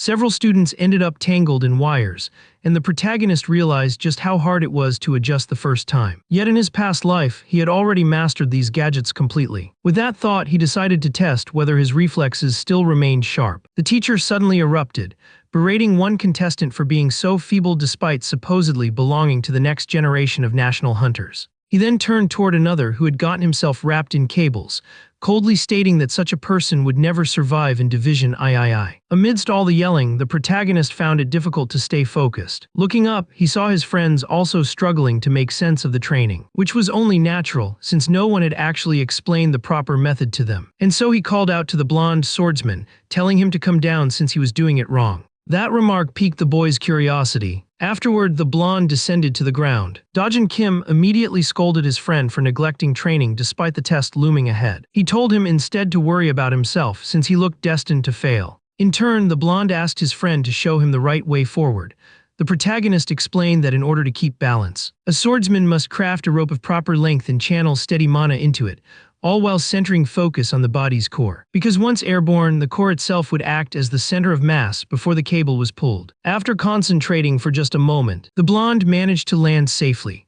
Christopher then elaborated that this was the proper way to land and maneuver midair, and that one must keep mana flowing steadily at all times. Dojin Kim recalled his friend's precise instructions. He then hurled his anchor toward the wall. After steadying his focus briefly, he leapt, soaring into the air before making a clean landing on his feet. This accomplishment filled the young one with joy. He was certain it demonstrated his remarkable potential, but just then, the instructor began bellowing at both of them for chatting in the middle of his lecture. The man accused them of lacking resolve before asking the protagonist for his name. Christopher introduced himself, realizing that the man's true intention was to discipline them. The furious instructor then remarked that the boy's lack of practice must actually be proof of natural talent. Christopher quickly confirmed this, deciding it was best to submit to the teacher's authority. Still, he was eager to know the nature of the upcoming aerial combat trial. Being a reincarnator, he already had suspicions. The instructor then announced that the test would begin soon and ordered everyone to brace themselves. Later, the appearance of the protagonist's name on the melee fighter roster sparked curiosity among the three judges. Minsit Lee assumed Arjo had mistakenly put him in the wrong category. She clarified that the hero had only limited knowledge of close-range weaponry, and that his arrogance was precisely why she placed him under Sonjian Lee. This made her colleague realize she intended to break a rookie's pride by pitting him against a top-division teacher. But Arjo retorted sharply, insisting there was no turning back. To her, it was no issue, since the whole point of the program was to teach newcomers. As she explained, facing reality was essential. Every Ergen rookie was just like there. Meanwhile, the teacher elaborated that the test itself was absolute, and before it could officially begin, the participants had to prove themselves or else they could never call themselves hunters. Christopher found this amusing, realizing the test was designed specifically to push him out of the competition. So he asked the teacher what reward he would receive if he managed to succeed. The Division I hunter replied that if he passed, he would be free to do whatever he wanted in the man's lessons. Yet the tone of his answer carried the certainty that the protagonist was doomed to fail. The teacher stated he had set the anchor 100 meters high, making it unreachable for any beginner or even intermediate user of air anchors. As the students failed one after another, the teacher grew more convinced that his trial was impossible to beat. until suddenly, a rising blade caught his eye. He was astonished to see the sword prodigy using his levitating blade as a means of flight. Though the teacher wished the boy had relied on the anchor, he speculated that this one might still pass. Just then, another scene grabbed his attention. What he saw next left him completely bewildered. The protagonist was climbing effortlessly toward the top using the air anchor. Sanjian stared in disbelief, noting that the boy showed no fear of the dizzying heights. Everything seemed to be going smoothly, until the hero's air boots suddenly malfunctioned. In an instant, the student began plummeting, much to the teacher's horror. Yet Christopher allowed himself a smile as he swiftly resorted to his air anchor, grabbing hold of the rope and pulling himself upward, regaining his balance. The moment he steadied himself, the protagonist once again surged upward. His goal was to reach the 100-meter mark. At last, he seized the anchor, leaving the instructor utterly stunned. For in truth, no one was supposed to be able to clear such a trial using gadgets they had never once practiced with. Soon after, Saojin resumed his explanation, describing that close-range fighters could either act as initiators, beginning battles and locking down opponents, meaning that they typically possessed abilities focused on team fights and crowd control, which left the protagonist utterly disinterested after such a demanding physical lesson. Sanjian continued, explaining that they could also serve as melee fighters, engaging after the initiators had made their move, though the hero listened at his own leisure. As the lecture dragged on, the middle schooler reflected on how little sway the teacher truly had over him, since he had already beaten the man's challenge with ease. His extensive experience from the hunting world only solidified that fact. But suddenly, a slip of paper appeared in his pocket, an anonymous note carrying mysterious intent requesting a meeting. It instructed him to be at the training center's backyard at exactly 7 o'clock. Thus, Christopher resolved to investigate. When he arrived at the meeting point, there was no one in sight. That immediately made him suspect someone was simply playing a prank. Just then, the hero sensed something strange, as though his eyes had caught an odd detail, and soon after, he uncovered a concealed staircase. Without hesitation, the protagonist descended into the hidden passage. That was when something else seized his attention. Standing before him was a familiar figure, the chairman of the Hunter Association himself, Jim Tech Lee. The elder greeted him warmly, pleased that the young man had answered the summons. Christopher promptly called him out, pointing out how vague the instructions had been on the note. He half suspected it was meant as a test of wits, and so he asked directly why the chairman had summoned him. The old man revealed he had been observing the protagonist since the beginning of the Hunter's program, considering him part of the next generation. Even though only one episode had aired publicly, the chairman had seen much more in this legendary player. He had studied his training sessions, admiring his speed and sharp perception. The chairman confessed he had grown fascinated with the prodigy, claiming he had tried to predict the competition's eventual victor. At that moment, Christopher realized he was being singled out as the destined winner. According to the chairman, he was meant to enter the greatest league and even surpass it. Remembering that the note had promised an interesting scenery, the hero brought it up. The chairman confirmed with a nod. Instantly, the secret chamber was opened, revealing S-rank weaponry, along with other elite pieces of equipment. Christopher was baffled. There seemed to be no reason why all of this should be revealed to him. The elder asked if the young one desired these treasures. Of course he did, especially since one of the weapons displayed was one he had wielded in his former life. Caliburn itself appeared before him, and the hero was promised the right to claim it if he won. When he finally gripped the weapon, it felt extraordinary, and even more so after it was altered into a firearm. The chairman explained that every artifact here far outclassed anything Mora's workshop could ever forge. Christopher, however, remarked that weapons were ultimately just tools. Then he demanded that the chairman get straight to the real point. This piqued the elder's curiosity, since most would usually shower him with flattery upon recognizing his authority. Yet the boy before him wanted only to cut to business. Finally, the chairman extended an invitation to join the Hunter Association, promising him access to any weapon in the chamber. The protagonist countered by asking if there would be benefits for him. The chairman pressed, questioning whether he understood what the association truly offered. Christopher confirmed he did, but he declared he had no use for it, bluntly rejecting the offer and walking toward the exit, noting the program was about to resume. The old man was left stunned, insisting the youth was far too arrogant. He had seen countless talents fail to break into Division 1. The chairman muttered that Christopher thought only of himself. The hero bid him farewell and thanked him for showing the S-class weapons. leaving the chairman alone in bewilderment over what had just transpired. Not long after, the classroom doors opened and Dojin Kim hurried in to check on his friends, fearing he had arrived late. Christopher assured him he was capable of handling things, though his friend complained that he always gave him anxiety, just like when he wagered against a teacher. The protagonist calmly explained that lateness would never result in disqualification, since angering the audience would be far worse. The blonde swordsman asked where Christopher had been, and he casually replied that he had been meeting an old man. His friends thought he might have accepted some offer, yet Christopher remained confident. His accumulated knowledge from a past life guaranteed success without such help. He also expected a custom-crafted weapon from Mora's workshop once he claimed victory, and so he chose to bide his time, waiting for the right moment to act. The legendary player entertained the idea of forming his own team should things go awry. Soon after, the judges announced their hope that the lessons had been worthwhile, as the 3 versus 3 matches were about to commence in the urban zone. They explained that the winning team would advance to the next stage, while the losers would be eliminated from the show. Arjo expressed eagerness to see who would emerge victorious. The judges added that the winning team would also receive a mana flow stone to raise the stakes. This stone refined and strengthened the quality of mana itself, the very key required to wield Etha and unlock future abilities. Hearing this, the protagonist's determination to conquer the second stage burned even brighter. Min-suk Lee announced that the matches would be broadcast live on television, reminding everyone that this was the true qualifier round. Arjo explained further, those who held the highest scores in their classes would draft their teammates first. With that, the judges instructed the contestants to wait in the designated room and select their partners, as the battles would begin shortly. Once off-air, freed from the burden of the cameras, Arjo reflected on how the protagonist had excelled in stage 1 yet displayed nothing but arrogance. He showed no care for others despite his remarkable skills. Thus she concluded that a team battle would be his greatest challenge. Min-suk Lee quickly realized she was referring to the protagonist. Lisa Lee then observed that the 20 remaining competitors were unprepared for teamwork, particularly in aerial combat, as she typically evaluated them individually. She revealed bluntly that she wanted the hero forced out of the competition. In her view, no matter how skilled he was with aerial gear, a lone wolf was destined to fall prey. Arjo further noted that his low stats in the vast battlefield, which demanded swift traversal, would hinder him. Her colleague accused her of being overly fixated on him, but she confessed that she truly believed in his potential.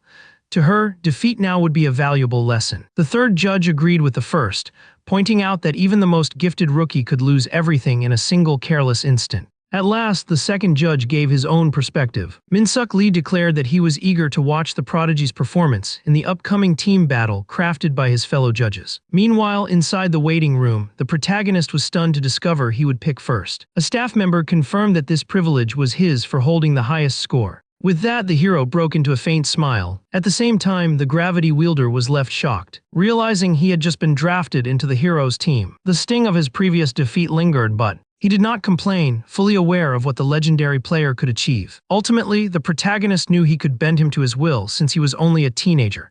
He revealed plainly that he intended to win this round. Christopher then spoke in a deliberately charming tone, claiming he desperately needed their help. This left the former bully speechless, while others nearly gagged. Even the protagonist felt disgusted at how far he had to lower himself to secure victory. The telepath asked whether he had a plan, to which he answered yes, admitting that was the only reason he had chosen them, before warning that they would obey. Christopher then painted a vivid picture of the punishment awaiting them if they ever defied him. He whispered it so their doom would not be heard by the others. The gravity wielder was utterly shaken. Stricken with fear, he spiraled into panic. The protagonist grew annoyed, reminding him that he was reliving his teenage days, and ordered him firmly to carry out his commands flawlessly. Christopher added with a dark edge that every mistake they made would strengthen the enemy and harm him, which left both teammates trembling in fear. Soon after, the second stage officially began, where any combatant crippled or touching the ground would be eliminated, and the team that lost would be disqualified. Christopher was instantly transported straight into the skybound arena. He found his spirit burning with anticipation to engage in combat, only to notice that he had appeared near the base of a towering skyscraper, which soon revealed its full scale before him. Without delay, the protagonist resolved to carry out his strategy. He summoned his firearm, reflecting that with so few participants scattered across such a vast battlefield, the chance for natural encounters was slim. This meant the responsibility fell on him to bait out the hidden foes. When suddenly a projectile came flying his way, the protagonist swiftly avoided it while his ally asked if he was struggling. He reassured him with confidence, declaring he had no trouble at all. He quickly assessed that the archer lying in wait had acted alone, which meant he wasn't a significant threat once separated. Before long, Christopher turned his thoughts toward climbing to the central high ground. Soon enough, he reached the top, while his allies quietly secured their concealed vantage points. He asked if they had eyes on him from their positions, to which they confirmed, remarking that he couldn't detect them in return. With that reassurance, he raised his firearm skyward and discharged several thunderous shots into the open air. Now, all that remained for the protagonist was to stay patient, waiting for the very first challenger. One soon arrived, greeting him casually and asking what business he had here. Christopher immediately recognized him as an acquaintance of the famed sword prodigy. Han Yul declared that he had overheard everything through the open comms, and then urged him to confront the gunman if he was truly capable.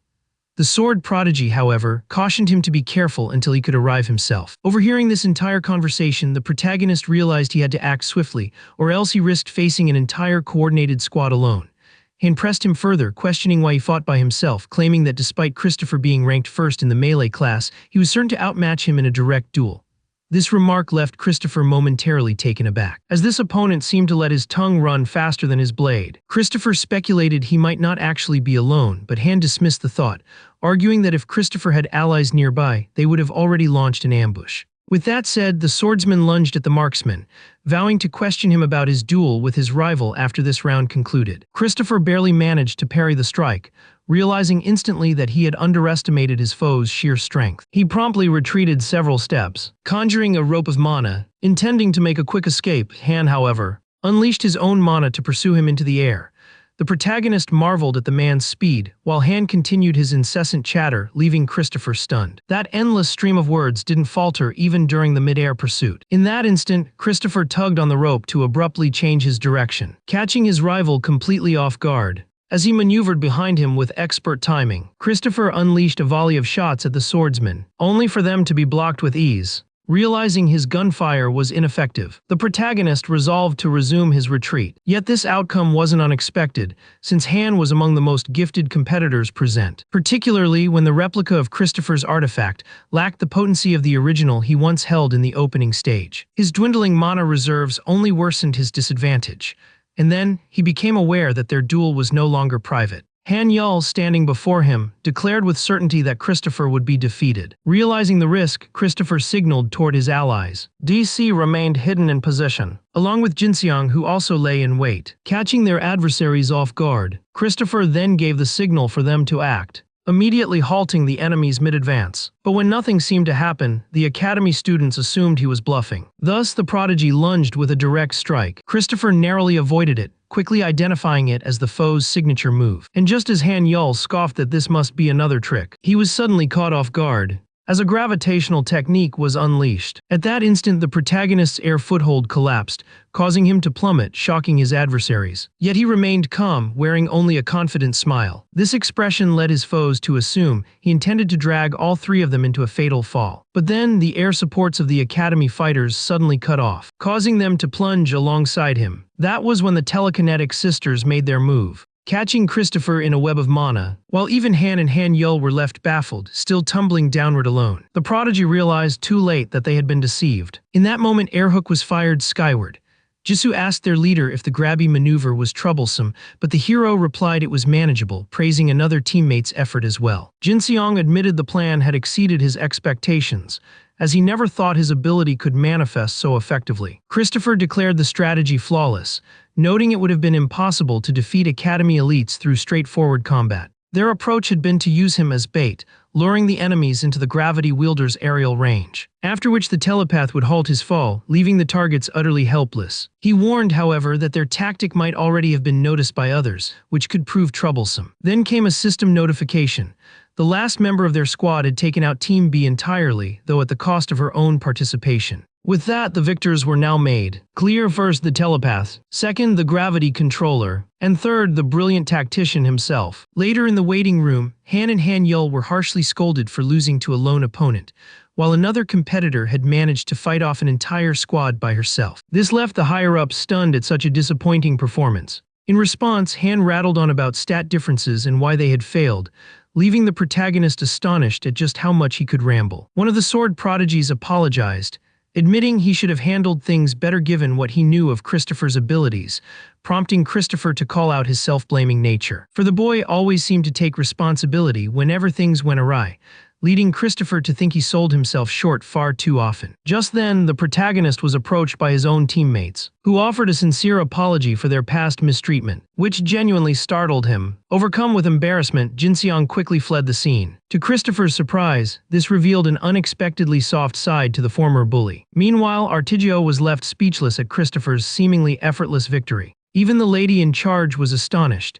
since the trial wasn't designed to measure one's tactical prowess. Arigiro realized it must have been incredibly challenging to craft such a plan, especially with allies who had once despised him, leading her to assume that leadership was one of Christopher's defining strengths. The commentator then brought round 1 to a close, announcing that Team C had secured 5 points for their remarkable performance, before inviting them to the stage. He confirmed that each member would be rewarded with a mana flowstone as promised, which filled Christopher with relief, for this artifact might allow him to unlock the true potential of his full bloom skill. The commentator further explained that these stones would enhance their mana, urging them to use it to rise to the peak of Korea and beyond. He added that those eliminated in the qualifiers would enter a knockout stage, where judges would remove them based on performance. This sudden twist startled Christopher, since this was only meant to be an exhibition match, and upon reviewing the fallen list, he was shocked to see his friend's name among them. The man went on to explain the next game mode.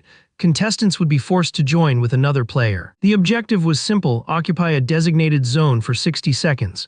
Yet that was not the sole path to victory, since eliminating every opponent could also secure triumph. Furthermore, the losers would be given the chance to choose from the winning group, without those winners risking anything. And thus, it was declared that the knockout round would commence 1 day later. Meanwhile, back in the waiting room, the protagonist realized his suspicions had been correct. The 2 strongest hunters had already formed an alliance to secure their victory, while his own allies still struggled to find fitting partners. Christopher knew that although Dojin Kim possessed talent, his lack of battle experience made him unlikely to succeed in the knockout round. Just then, the blonde youth spotted Christopher and rushed straight toward him, leaving the gunner puzzled. He asked to be his partner, but Christopher immediately rejected the proposal. Yet the blonde swordsman pleaded fervently, reminding him that since he had taught him the rapier's techniques, he was practically his instructor. Therefore, he argued it would be unfair for Christopher to abandon him now.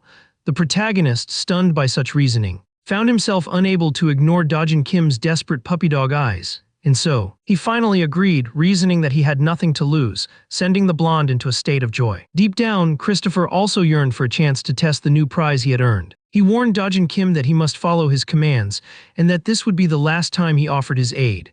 Thus, the cheerful swordsman and the begrudging gunner became an unlikely pair for the knockout round. At last, Christopher prepared to activate the Mana Flow Stone. This artifact could either be slowly absorbed to steadily increase one's mana capacity, or consumed outright to refine one's rank, and possibly grant an additional skill.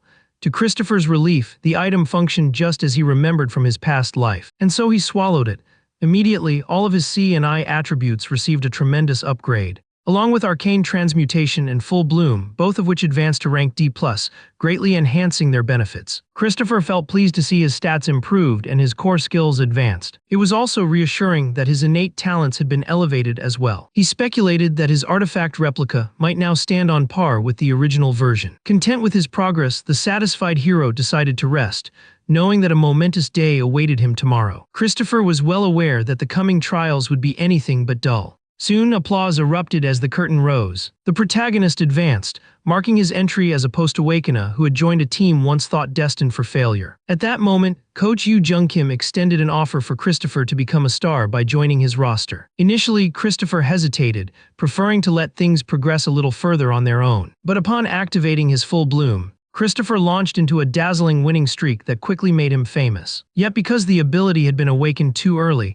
the protagonist suddenly lost control. His composure slipped away just then. He gasped for air, shaken by the overwhelming spectacle before him. It was like a nightmare he had long sought to keep buried. His full bloom remained incomplete, yet it still provided everything he needed for a promising start. Christopher understood he still had far to go, since at this stage he could only manage to defeat the strongest rookies of his generation. His ambition was for Full Bloom to ascend through the ranks before its true awakening. Only then could he reach a peak he had never before touched. He was grateful that his darker past was now behind him. Later that day, back in the waiting room, someone asked the blonde if he was prepared. Dojin Kim confidently assured Christopher that both he and his strategy were ready. Hearing this, Christopher assumed his companion had devised some clever plan, only for Dojin to reveal that his strategy was simply to obey Christopher's orders. The hero was dumbfounded, realizing he had overestimated his friend, who was far from a master tactician. Soon after, the arena filled with spectators, all gathering for the knockout round that would determine the remaining qualifiers. The stage was set for the contest to begin, and so the teleportation sequence whisked Christopher and his ally away. Their battlefield turned out to be the urban map dungeon.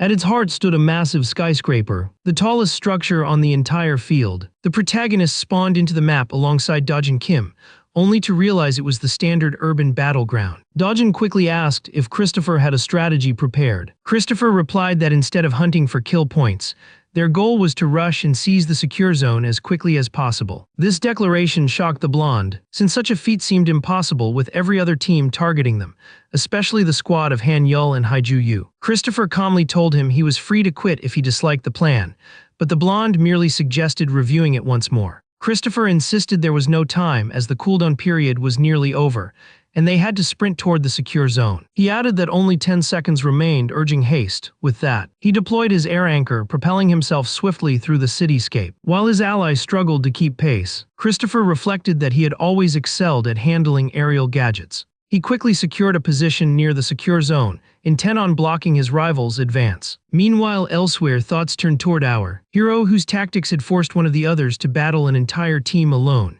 Thus, some felt it was his fault that she now faced the knockout round. When asked for her thoughts, the girl admitted she was troubled by how easily her teammate had lost to the protagonist, leaving the sword prodigy weighed down by guilt. She told him firmly to pull himself together, warning that she would not tolerate another failure. In the second stage, Haiju would have likely crushed Team B single-handedly had she not concealed her abilities. The girl then laid out their plan. They would attempt to overwhelm Christopher in close quarters, since he specialized in mid-range combat. Although not everyone agreed with this approach, Han, being the eldest, eventually accepted it. With their strategy set, the team of prodigies marched toward the battlefield. Meanwhile, Christopher checked if his ally had caught up yet. Dojin replied by complaining about his incredible speed. Christopher explained that he had found an excellent hiding spot from which he could fend off enemies until they reached the secure zone together. He then instructed his partner to keep a low profile and approach on foot, rather than drawing attention. With that said, the marksman steadied his gun and pulled the trigger. In an instant, the bullet soared forth. It struck the huntress directly, hitting its mark, landing squarely in her head to the horror of her companion. Just like that, the first participant was eliminated from the knockout round. Christopher took aim at another vital spot, realizing his weapon now carried the same firepower as during the first stage. He even compared it to Ethan's strength, concluding that his current power surpassed even the potential he once held at his peak. Just as another member of Team F attempted to retreat, Dojin Kim, startled by the commotion, remarked that the other squads must have started fighting,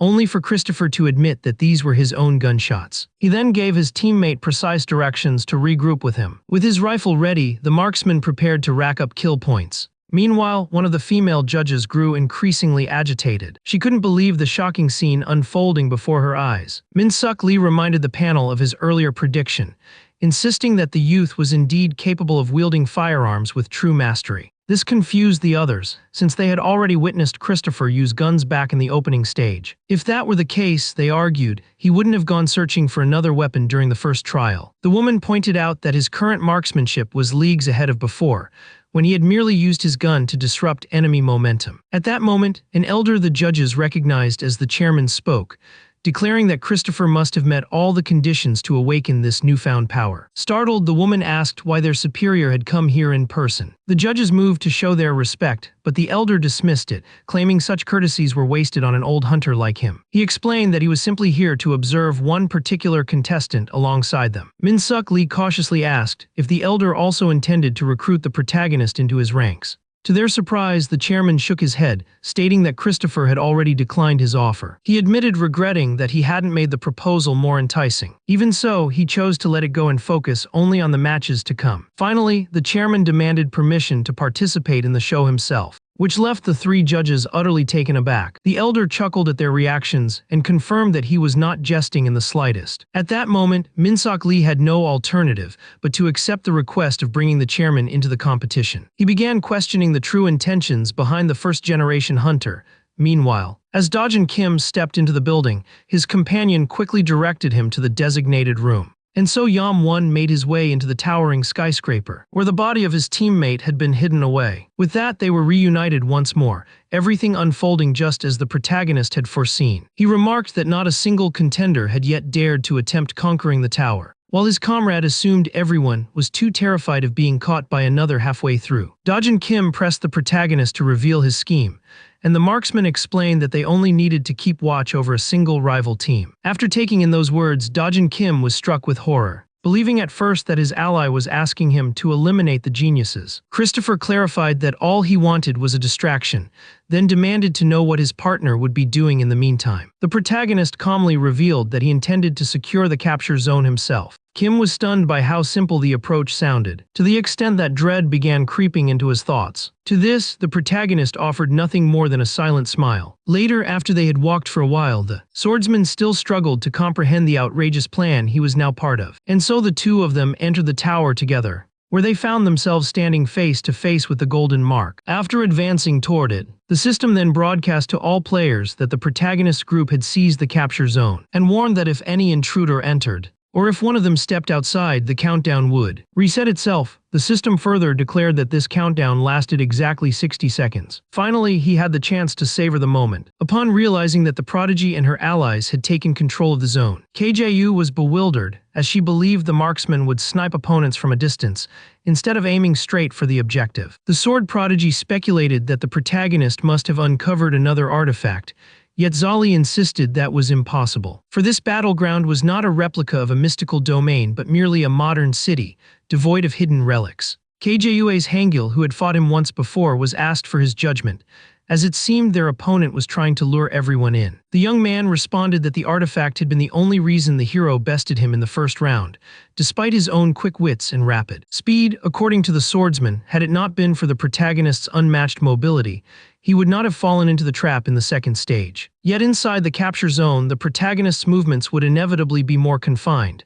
The group began to suspect that the young man did not intend to truly claim the goal, but rather gather everyone in one place before vanishing. At that moment, she finally pieced it together. The Lady Clan had already foreseen their adversary's plan. With Christopher's modest stats and restricted maneuverability in the capture zone, he had but one option: to allow the competitors who converged upon him to fight among themselves. While he lingered safely in the shadows, the sword prodigy turned to the hammer genius, asking for her plan.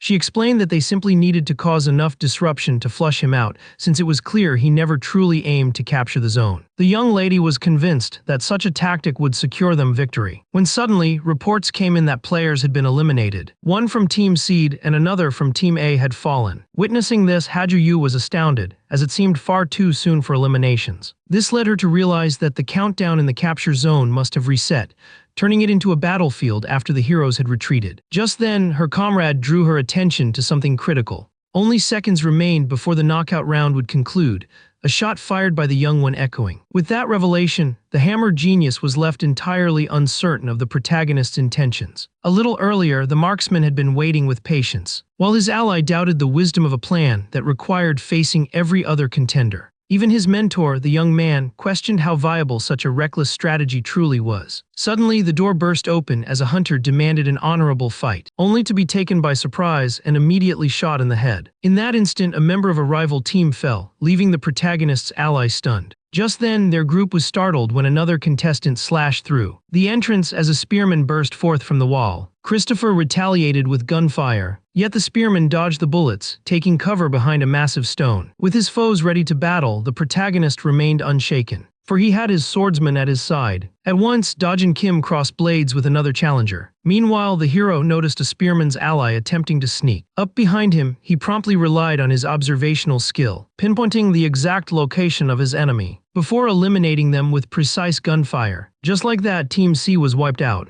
The hero checked the system clock, discovering that 30 out of the 60 seconds had already elapsed. This might have allowed the swordsman and the gunner to win the round by completing the goal. Yet the protagonist sought not victory alone, but utter annihilation. Shortly afterward, the two prodigies reached the tower, and at that moment, the girl grew tense, spotting two unfamiliar figures standing before them, and so she urged a different companion to draw his weapon and brace for combat, recognizing one of them as none other than the protagonist himself, firearm aimed straight at them. His bullet struck the pillar nearby. The hero fired again, only to suddenly find himself caught within the range of both the hammer genius and the sword prodigy. But just then, the pillar began to fracture, startling the young man completely, always falling into place as part of the protagonist's scheme. The tower began collapsing from the broken pillar. Witnessing the destruction of the capture zone, the hammer genius contemplated their next move. With less than 20 seconds before the knockout round ended, and time slipping away, Haju Yu and Hangil resolved to force their way toward the target. At that moment, a barrage of gunfire followed by screams erupted, startling the young woman. Seeing three contestants eliminated, she frantically considered how to counter a marksman firing from an unseen vantage point. Another hunter was slain, leaving the girl unable to track the hero's location. Shrouded in the dust as the building crumbled into ruins, the protagonist steadied himself once more, knowing full well he could not confront all these numbers directly.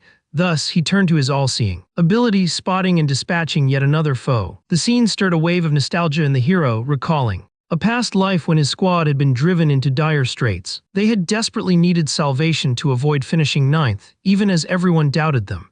That was where the very idea had originated. In those days, LTD had been reduced to a lone survivor facing the entire fully armed RTX team. Christopher's resolve hardened more than ever, determined to claim victory and avoid falling into ninth place. And so he raised his rifle, taking aim at the pillar, and pulled the trigger, bringing it crashing down just as he had done in his present life. The commentator speculated that the protagonist was attempting a suicidal rampage to kill everyone after losing all hope. This astonished the crowd, for in the collapsing structure with vision nearly gone, the hero still landed every shot. Christopher continued unloading round after round from his rifle. In a single instant, 3 RTX members were struck down. Everyone was stunned, as the protagonist had already eliminated 6 players, leaving only one, many thinking they were about to witness a legendary clutch victory. Yet as he pulled the trigger again, the hero, with a blade looming above his head, realized his mana reserves had run dry. Just like that, he had no energy left to fuel his shots. Christopher was slain by RTX, just as the odds had predicted,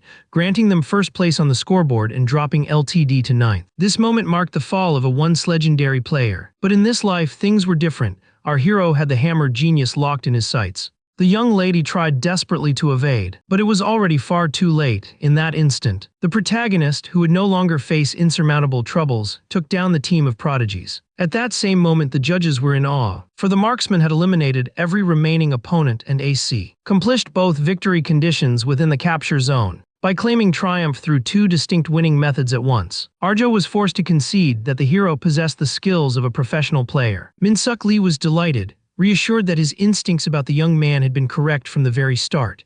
He reminded the others of how he had recognized the boy's talent, citing his remarkable command over firearms as proof. His fellow judge admitted the youth's potential, though he still could not grasp how the protagonist managed to land his shots without clear vision. Min-suk Lee then asked whether there existed some ability that had drawn the hero to pistols since childhood, before remarking that accuracy was the one skill the young man clearly enhanced above all else. According to the judge, the prodigy placed absolute faith in his precision. Later, as the remaining hunters gathered inside the stadium, the protagonist glanced at the flood of reactions across social media. Reading how most comments praised him, the young man admitted he too would have enjoyed such a dominant battle if he had expected it. Yet the reality was harsher, for the hero knew he had struggled deeply. After all, his victory came only from ambushes and a strategy he had long mastered. Just then, Full Bloom rose from rank D to C, thanks to his knockout round win under both conditions. The hero also unlocked the rare ability Legendary Smackburt, vastly boosting his long-range precision and granting guided shots that altered the path of his attacks. Dojin Kim then accused the protagonist of concealing his true talents, both praising his brilliance and begging to try his firearm. The blonde swordsman remarked that he should have warned him about his mana reserves, which were strong enough to kill everyone, before pressing him about his accuracy. The hero merely stated that he was simply being true to his nature, but that response failed to satisfy the swordsman. Dojin Kim scolded him for being secretive enough to keep things hidden from his only friend. Hearing this, the hero realized he had spoken to no one but the swordsman since his reincarnation, and it struck him how lonely he truly was. Just then, the three judges appeared on stage. Arjo explained that not all could become hunters, as harsh reality dictated that only potential determined one's future. In the end, the judges affirmed that this program sought out only those who would one day grow into the finest hunters, hence their great expectations. The lady emphasized that everyone in the room still had their chance to shine, warning them not to celebrate yet, for the real competition was about to begin. With that, she welcomed them into the Hunters League.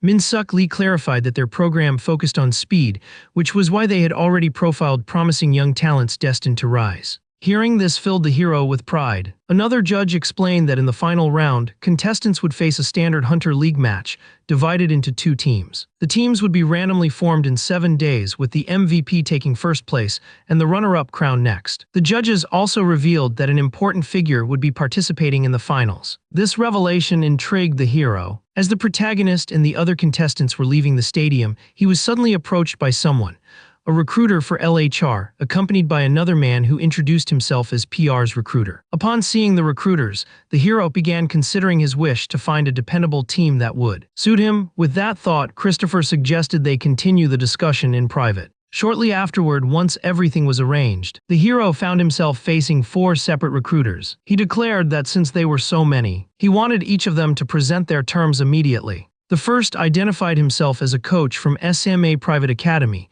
boasting that they could help him break into the big league. He elaborated that within weeks, the academy could send him abroad with a private tutor through their international exchange program. But the coach grew irritated when the young man reminded him that others were waiting their turn, and thus he would need to convince him quickly. Pressed for time, the coach promised an annual salary of 200 million won and a 100 million bonus. Another recruiter interrupted, offering an even larger bonus and a salary too high to fix on the spot. The protagonist admitted to himself that the second offer was indeed enticing, but he knew above all that he required freedom to choose his own teammates, regardless of the money. This even made him consider whether it was wiser not to sign with any of them at all. The third recruiter then repeated the second's terms, adding that he would give the hero anything he wished if he accepted. With that, Christopher asked whether any of them would allow him the liberty to form a team of his own. Both recruiters hesitated, unable to answer. Instead, they handed him their business cards, vowing to try to meet his conditions. The hero knew well how irresistible such offers would be for a novice. Yet he noticed one recruiter remained with him, though only 3 cards lay on the table. The protagonist asked the man if he had more to say, and the recruiter introduced himself as representing a team called PAR, who might actually grant him what he demanded. The team's name caught the hero's attention, though he realized they were a weak squad from the lower leagues, since he had never even heard of them before. The recruiter admitted they lacked large signing bonuses like the others, but offered him full authority to build his own team. When asked about current members, he explained most contracts were soon to expire, and many were undecided about staying. Thus, the squad was ready for him to select new hunters to join. Hearing this, the protagonist considered that although PER was a weak team, they were willing to give him the freedom he longed for. Still, he pointed out that such freedom meant he would be left only with rookies, given how vague the recruiter's words were. The man panicked and promised to arrange a meeting with the president, who was eager to bring the hero onto their team. While the young man hesitated, the recruiter urged him to at least accept a meeting with his superior. Christopher responded that he would think it over. With that, the hero found himself alone in the room with 4 business cards. His choices were clear: join Division 3 with solid pay and a single teammate, or assemble a squad of beginners in the lower leagues. In the end, his fate would rest on his own performance. Upon stepping outside, someone came to greet him. It was none other than his friend, asking if he had received any promising offers. When asked, Dojin Kim explained he would remain at the academy waiting for the hero, the blonde swordsman, then pressed him about the kinds of proposals he had received. Learning about the enormous signing bonus left the young man dumbfounded. Christopher realized his friend would not earn that much at the academy, though it was a stronghold for training, while he himself would be entering Division 3. Dojin Kim asked if he had already chosen a team, but the protagonist replied that he had not decided yet. This intrigued the blonde, for all the offers seemed rather generous. But curiosity turned into shock when he learned his friend had demanded the right to draft his own teammates. Such a condition sounded outrageous, for despite his talent, the protagonist was still a newcomer, and even Christopher could not deny it. That night, the hero reflected that he was merely reaping what he had already earned. He began to wonder if more could be extracted from the recruiters if they were forced to acknowledge his worth further. Seeing the hero's agreement, the swordsman assumed he was preparing to abandon the team drafting idea. But the protagonist corrected him, asserting that this was not some sort of auction, and that his demand stood firm, leaving his friend speechless at his unwavering resolve. The hero had made it clear he would not compromise on building the team he desired. Before he could explain how proving himself further to the recruiters was the only way to secure his objective, the sword prodigy stepped out of his own briefing room, utterly drained, as if cast aside to die. He was overwhelmed as the recruiters continued to flood him with more and more offers, despite his insistence that he was still nothing more than a student. Just when the young man was on the verge of voicing a complaint, a sudden notification came through. He glanced down at his phone, intrigued. It turned out to be a message from the Hammer Genius, warning that he never should have given the recruiters such a proper audience. Hangyo was startled by how perfectly timed that text was. The prodigy then shifted his thoughts, wondering about the current whereabouts of a certain figure. That person, after all, was none other than the protagonist himself, recognized as the very first Korean hunter-sniper. The sword prodigy remained in awe of how the protagonist never missed his mark, even when his sight was obscured. Tangyul admitted he would be highly entertained if he could encounter the protagonist again in Division 3 or beyond. The swordsman's anticipation only grew stronger as he looked forward to facing the gunner once more. Shortly after, Dojin Kim turned to the protagonist, asking if there was anything he wished to have repaired, given that they were on their way to the Manhwa shop. It was necessary since they would soon participate in the Hunter League match, where mana gadgets were essential. The blonde, however, assumed aerial gear alone would be sufficient. The protagonist criticized his friend for not paying closer attention to the proper equipment. At that moment, the shopkeeper greeted both middle schoolers warmly, asking if they had ever shopped there before. She then inquired whether they had come to upgrade a gadget or to repair a weapon, before suggesting they also take a look at the new arrivals, since it was their first visit. With that, the two found themselves surrounded by dazzling merchandise, which immediately caught Dojin Kim's attention. The boys stood amazed at the sight of the elaborate items. The shopkeeper then asked the protagonist directly if he required assistance choosing a mana gadget, which he readily accepted. Since his friend was clearly clueless when it came to such gear, the shopkeeper began explaining that the airbits and the air anchor were far from the only gadgets available. Among them, the air anchor in particular was one of a kind. She explained that gadgets generally came in 4 types: offense, defense, and mobility, which intrigued the blonde, who pointed out that only 3 had been listed. So the shopkeeper clarified that the 4th was the category of specialized gadgets, each unique and incomparable, created with no common design. She added that explaining them was often difficult, as they were usually custom-made, crafted for very specific purposes. Dojin then asked if the protagonist wanted one of these specialized gadgets, but the hero declined, stating that single-use gear wasn't practical when they needed multi-purpose tools. The shopkeeper confirmed this, explaining that specialized gadgets were designed for one particular plan or countering a specific opponent, while ordinary ones had broader applications. She then demonstrated the mana shield, which produced a protective barrier around its user. The blonde realized that despite sounding impressive, this defensive tool was unpopular in competitive matches. This prompted the shopkeeper to clarify that it was typically a last resort measure, hampered by cooldown intervals between each activation. The protagonist scolded his friend for being so naive about gadgets. The younger one admitted he had never encountered such tools before. The hero explained that this shield was usually employed by marksmen, fighters vulnerable to damage at close range, so they could prepare a counter-strike.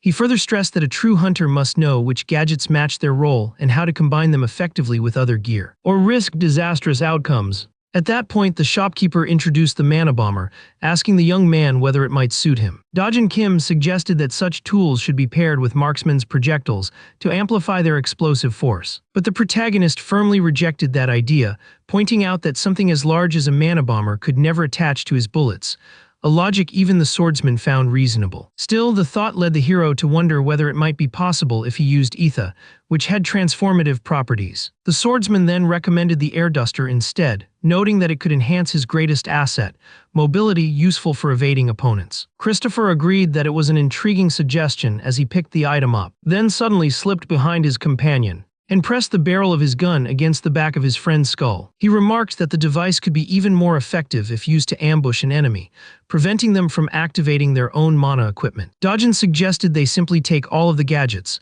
but the hero pointed out their mana reserves were limited and that only a fixed number could be carried into a match. When asked what he would choose in the end, the protagonist declared he would take the air dash, before turning the question back to his friend. The boy admitted he still hadn't made up his mind, as none of the gadgets they had seen so far seemed useful. To him, after pondering for a while, The legendary player finally recognized which gadget was truly suited for his companion. He reached for it, prepared to unveil it before the others, presenting it to his friend who stood stunned. Not long after, all finalists were summoned and gathered inside the stadium. They were thanked for answering the call, before being told the last stage would commence in 6 days. The time then came to announce the battleground for the finals as well as the chosen teams. The arena was revealed to be the battleground of the gods, a vast mountain forest adorned with statues of deities. Upon learning that they would fight in an arena modeled after a towering dungeon, the protagonist could not hide his excitement. Next came the unveiling of the teams, with the first revealed being the blue squad. The roster was displayed in full. Then came the red team, which included the protagonist, their names quickly appearing on screen. One of the judges stated that she and the others expected excellent teamwork now that each competitor knew their allies. While the hero quietly scoffed at the idea of forming true bonds in just 6 days, the judges added that they had another announcement. Minseop Lee explained that the chairman himself would join the match, appearing as an enemy to both sides. The revelation left the finalists utterly stunned, most of all the protagonist. The projectors then displayed the old man in question. He addressed the contestants, declaring that he anticipated great things from them and that his participation was meant as a token of appreciation. As unease spread through the rookies, the judges dismissed them, encouraging each finalist to seize the chance to prove their worth in battle. Afterward, as the chairman exited the stage, someone stepped forward to meet him. The elder turned to see who it was and asked the youth if he had come to observe him. It was none other than the gunner prodigy. Akira explained that he wished to return the PER business card, which left the old man momentarily puzzled. He elaborated, saying the recruiter had invited him to join under his leadership, only for that boss to turn out to be the chairman himself. PER was considered one of the weakest Division III teams, and under normal circumstances the protagonist would have ignored such a poor group, yet he recalled from his past life that it was later revealed the Hunter Association's chairman was secretly its president, shocking the entire world. The old man chuckled at the memory, but then he returned to a stern demeanor, startling the protagonist. He declared he would not pry into how the youth had learned such a secret, since officially Young Yun Lee was listed as president of PER. The hero coolly claimed it was something he could simply see. Christopher judged that such a vague response was perfect, since it allowed the chairman to assume he possessed a skill capable of reading hidden truths, forcing him to consider his next move. The chairman found this notion amusing, as he had never anticipated the existence of a skill that could uncover such knowledge. He then revealed himself both as president of PER and chairman of the Hunter Association, before directly asking if the protagonist would accept either of his offers. The protagonist replied that he would only accept if ownership of PER was granted to him in exchange for his participation.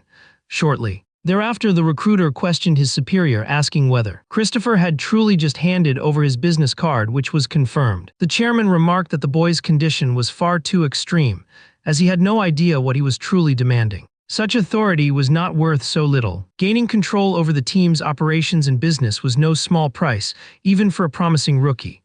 The chairman noted that while the young man might become a standout hunter of the next generation, at present he and the rest of them were still beginners. He agreed with the recruiter that the demand was excessive, but acknowledged the boy was making a new proposition. Intrigued, he listened as the youth suggested a wager, that he would defeat both the chairman and the opposing team in the finals. The recruiter dismissed the idea as reckless, almost laughable. But the old man, who intended to hold back during the fight, admitted that if the boy truly succeeded, he might actually be worth the price he demanded. Though the odds were stacked heavily against him, the protagonist declared that if he prevailed, he would claim the right to recruit the chairman himself. The recruiter was left dumbfounded by such audacity, while the chairman couldn't help but find it fascinating. In the end, despite his doubts, the old man decided to grant the protagonist the chance to prove his worth. Meanwhile, the protagonist asked his teammates whether they objected to him taking the role of captain, though he had anticipated the sword prodigy might contest the position. Instead, the swordsman simply gazed at him with eyes full of admiration, which made the protagonist uneasy. Christopher decided to set aside their original strategy and explained that their tactics would revolve around him and Hangil, since they were the two most capable players on the team. The young man then sketched the battlefield, pointing out that the blue team was likely planning the very same approach. Since the battleground was the Divine Arena, the initial plan would be farming. Christopher added that the chairman's presence would force him and a few others to follow a separate path, so the team's best opening move would be to farm as aggressively as possible. The protagonist declared that their strategy would include even targeting the old man himself. Hearing this, the younger members were left in shock. The hero then clarified that his strategy included the downfall of the chairman, an idea Jun Sung dismissed as absurd. He argued that the three of them stood no chance against a chairman, even one restraining his power. The telepath acknowledged how well the captain had performed in the earlier rounds, yet insisted that this did not make him the strongest on a national level, urging him to keep his pride in check. The protagonist, meanwhile, thought to himself that he had no time to waste on someone still harboring grudges. Hangil interjected, explaining that everyone there already knew about the chairman's overwhelming strength, including the captain himself. For once, the rival who had opposed him the entire time now came to his defense. Christopher redirected the discussion, emphasizing they wouldn't confront the chairman directly. He urged the team to hear out his plan, assuring them it was logical. Later, one of the judges addressed the audience, settling the crowd before describing the mechanics of the map. As the visuals appeared, many holographic figures materialized on display. She explained that Hunter League matches were fought in 7 versus 7 format, though specifics shifted depending on the chosen battleground. The first stage was farming, where teams had to gain levels by slaying monsters. Next came the mission stage, where both teams targeted neutral monsters or contested areas. The final phase was the team battle, where squads clashed directly against each other. According to the judge, no two matches were ever identical, since missions changed with every map. With the contestants' roles clarified, it was time to reveal the function of the chairman within the match. It was announced that the old man would be entering as a neutral monster. This raised alarm, as Chairman Lee was among the most formidable first-generation hunters, making him nearly impossible to match. Arjo explained that for fairness, all of the chairman's stats would be reduced by 2 points.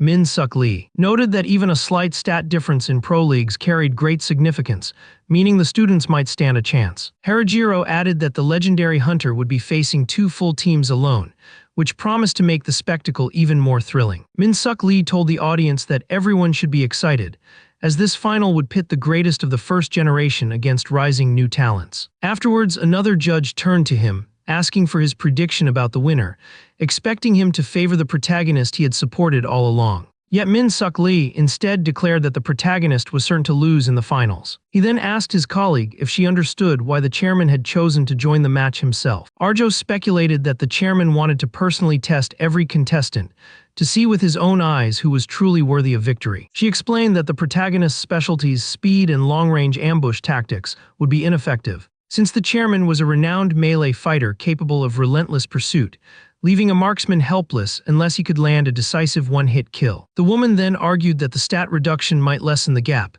giving the young man a real opportunity, before reminding everyone that in the Hunter League, anything could happen. A third judge said he largely agreed with her view, adding that he placed faith in 3 sub-champions, since the final arena was none other than the battleground of the gods. The countdown neared its end, and once it struck 0, the virtual environment activated as the commentators' voices faded. Messages began flooding in at remarkable speed, many of them focused on the spectacle of a first-generation hunter competing in a middle school match. Meanwhile, the stadium roared with excitement as the crowd cheered. Christopher felt reassured knowing the arena's layout, confident this familiarity would strengthen his strategy. One of the judges stepped to the center of the podium and announced that in this final battle within the battleground of the gods, the standard rule applied: the losing side would be the team completely wiped out. With that declaration, the finals officially began. Long ago, towers resembling dungeons appeared across the world, igniting international tension among hunters and leading to the birth of the Hunter League. These towers contained immensely powerful artifacts,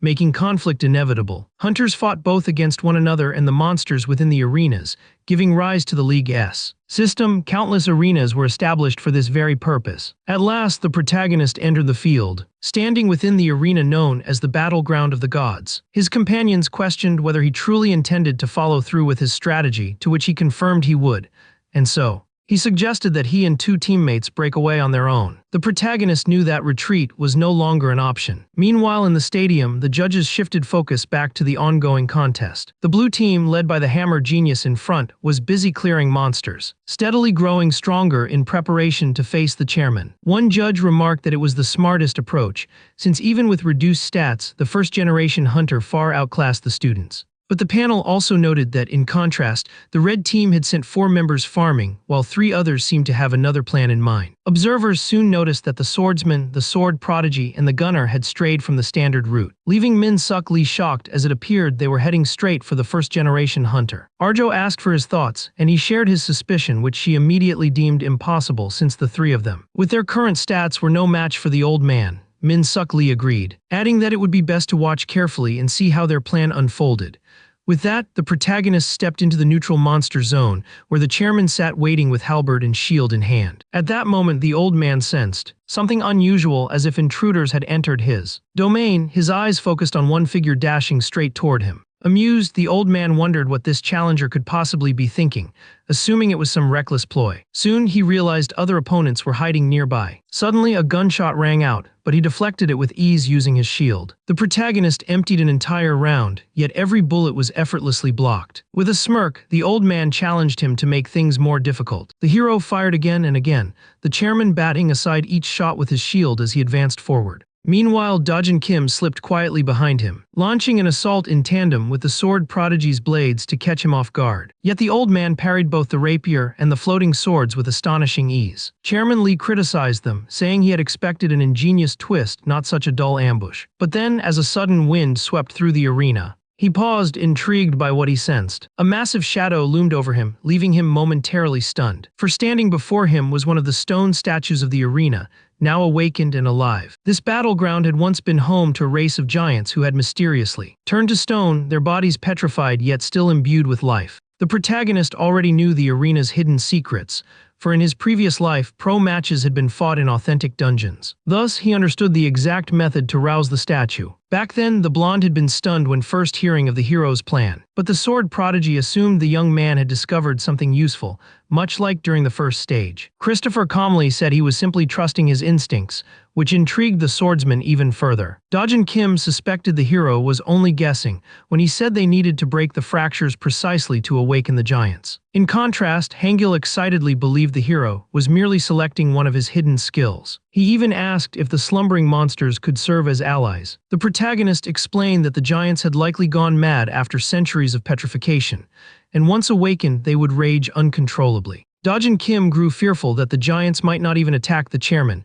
since he counted as a neutral monster. But to his surprise, the hero revealed that they had gadgets prepared to deal with that possibility. Returning to the present, the chairman stood frozen in disbelief before the awakened creature. And with that move, the protagonist succeeded in unleashing a massive monster to clash against another one. A visible crack spread across the statue's left shoulder. 2 more fractures appeared along its right thigh. The old man quickly realized the hero had no intention of striking him down directly, but was only trying to divert his attention. His real goal was to awaken the slumbering giants, knowledge he should not have possessed until setting foot inside the dungeon. This revelation left the chairman even more unsettled, for it seemed the hero's strategy was based on information he should never have known. At that moment, the giant statue lunged alongside the old man and tried to crush him with a devastating strike. The chairman, however, managed to intercept the blow with his shield. Even so, the old man found his concerns shifting toward the 3 contestants who had suddenly vanished into the beast before him. Then he grasped the truth. The rookies had cloaked themselves in invisibility garments. It was a device seldom used, offering little versatility and only a fleeting moment of concealment. The giant swung its axe toward the chairman once again, but he raised his shield to block it. Just then, the protagonist slipped out from behind a wall, leveled his gun, and fired straight at the chairman, who instantly recognized that the youngsters were determined not to let him recover. Yet despite that, the old man allowed a faint smile to cross his face, right before he unleashed a tremendous surge of energy. That surge was powerful enough to halt the bullet mid-flight. The old man let out a laugh upon noticing how the rookie had planted his back firmly against the wall. He remarked that it had been ages since anyone had forced him into such a position. The first-generation hunter commended the young man for his strategy, but firmly reminded him that he had not been defeated. Declaring that they now stood as equals, he demanded that the hero reveal every ounce of his strength in this fight. The spectators, upon hearing this, erupted in wild excitement. The stadium shook with cheers, with Minsik Lee utterly astonished and R.A. Joe clarifying that the bullets the neutral monster had dodged earlier were in fact aimed at the statues in order to rouse them. With that revelation, Minsik grew increasingly amazed by the prodigy's overwhelming potential. Thus, he fixed his attention fully on the unfolding battle, while the crowd roared in delight at the spectacular clash. Meanwhile, the protagonist, realizing that the first-generation hunter truly embodied his legendary resilience, resolved to exert even greater effort to prevail. While the chairman contended with the reanimated giant, the hero slipped out of hiding and once more fired his gun. This time, his aim was fixed upon one of the dormant statues, but the chairman, moving with astonishing speed, managed to intercept the shot with his shield just in time. In doing so, the old man saved himself from being forced to face yet another adversary. Landing atop the statue's head, he once again dodged the monster's axe and told the hero he had anticipated this tactic from the start. With no other option, Christopher activated his all-seeing eye, using it to closely study the old man's every move. After carefully observing the shield for some time, the hero attempted a new approach, firing his gun again. But the first-generation hunter deflected it once more, redirecting the shot off his shield and scoffing at its futility. Yet the primary bullet stayed true to its trajectory. Then that bullet was struck by another. Alarmed, the chairman realized each projectile veered in a different path upon ricocheting. This ingenious technique enabled the hero to fracture yet another statue. And with that, two of the giants were now beginning to awaken. The first-generation hunter suddenly found himself in a precarious situation. Knowing full well that even someone of the chairman's strength would falter under such pressure, Christopher reached out to his two allies. They confirmed their readiness to act. Meanwhile, elsewhere, the rest of the squad had finished off a pack of wolves. Sun, relieved by the monster's defeat, still harbored doubts about the team leader's true agenda. Yet he agreed to follow him, trusting him as the most reliable among the four. The leader then outlined their course of action. First, to farm without losing anyone. Second, to bait out the blue team. And third, to retreat the moment they encountered the enemy. The telepath was impressed, noting that even an escape plan had been accounted for. Just then, the young man realized the blue team had arrived in search of them, exactly as the hero had foreseen. Hager Yu, desperate to secure the final victory, pressed forward. The telepath immediately ordered his companions to retreat. As they fled, the red team was spotted by their blue counterparts. The hammer genius urged her teammates to give chase. Jun-sun recalled that their mission was to lead the enemy into pursuit, just as the protagonist had instructed. Yet as he was relentlessly chased by the victory-obsessed hammer genius, doubts began to creep into his mind about this plan. He urged his companion to keep running straight, just as two bullets sliced past them. They kept running, until at last she came to a halt at Novosibirsk. There, another statue had been struck across both head and shoulder. As the monster began to stir awake, the girl realized she had wandered into the neutral monster's territory. Chunks of stone fell from the statue to the ground. The newly awakened giant bellowed a fearsome roar. The girl desperately maneuvered to avoid its crushing strike. The telepath, too, was bewildered, since the protagonist was supposed to be battling the chairman. And yet here another colossus had arisen, while the old man was already occupied with two giants. The hero urged his ally to stretch the chaos a little longer,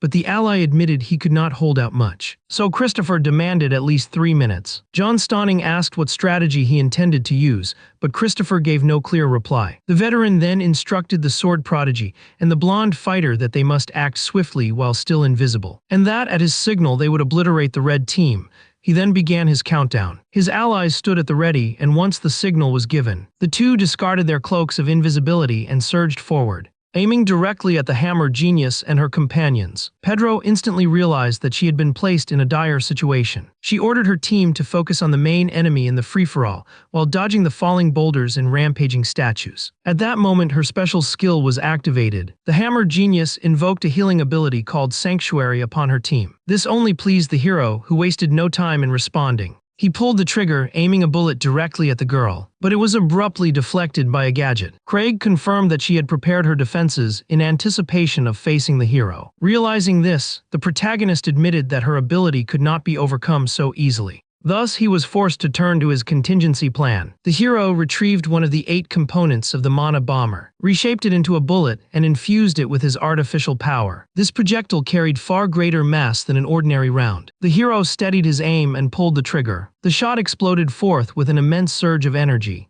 It was so overwhelming that it shattered the protective barrier of Sanctuary and nearly flung the girl out of the magic circle itself. The blast left onlookers stunned at the sheer destructive force behind that single shot. The hammer genius staggered under the devastating blow, struggling to maintain her footing. The battle had now escalated into a clash of unprecedented ferocity. When they witnessed this, his teammates were struck with amazement, for it was something beyond anything they had ever laid eyes on.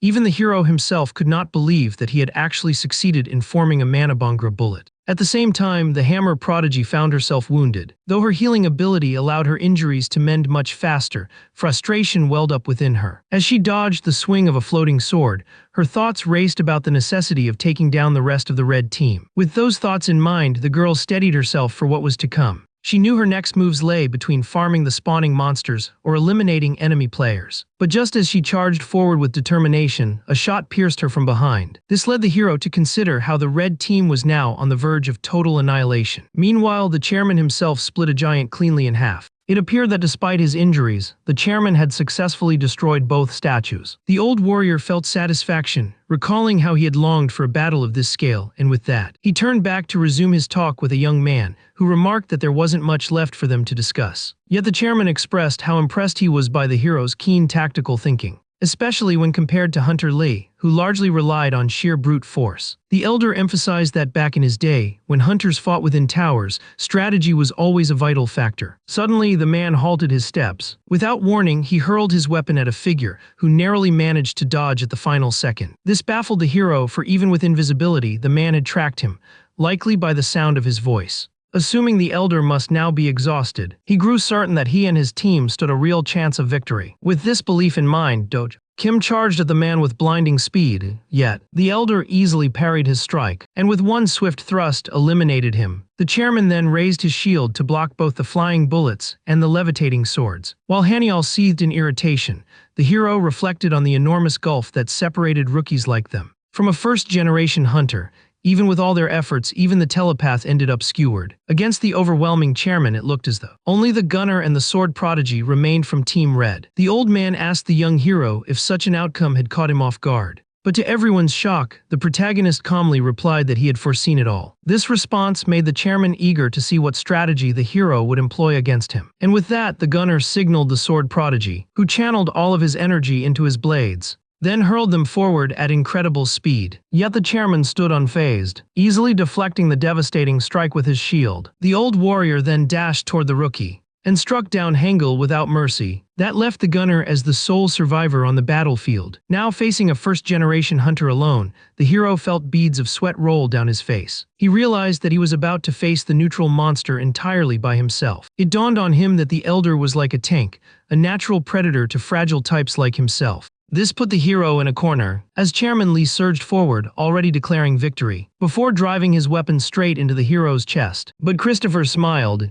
as he unveiled a hidden mana bomber. In the next instant, a tremendous explosion shook the field. The entire audience waited in tense silence for the smoke to clear and reveal the result. Even Arjo leaned forward, heart pounding. As the dust slowly dissipated, it was revealed that both the young hero and the elder Lei collapsed on the ground. Minsully stood in shock, as the protagonist had managed to secure victory for his team. The judge was left speechless at the incredible feat the young man had achieved, taking down the formidable chairman with him through the use of the mana bomber. In that moment, it became clear that the most dangerous individual in the match was not the chairman, but the genius sniper. Later, our hero stepped onto the podium, yet he could not hide his disappointment, believing that had he avoided the spear and executed his plan, he might have truly defeated the chairman outright. Seeing his somber expression, his friend tried to cheer him, but the boy insisted he had no reason for joy, since he hadn't bested the old man completely. The sword prodigy grew curious, realizing the hero had not heard the latest news. When Christopher and Dojin Kim turned to question him further, he brushed it off as unimportant, leaving them puzzled. Soon after, the chairman stepped onto the stage. Everyone paid their respects by falling silent. The old man then looked toward the genius hunter. Arjo explained that among the 100,000 awakeners born each year worldwide,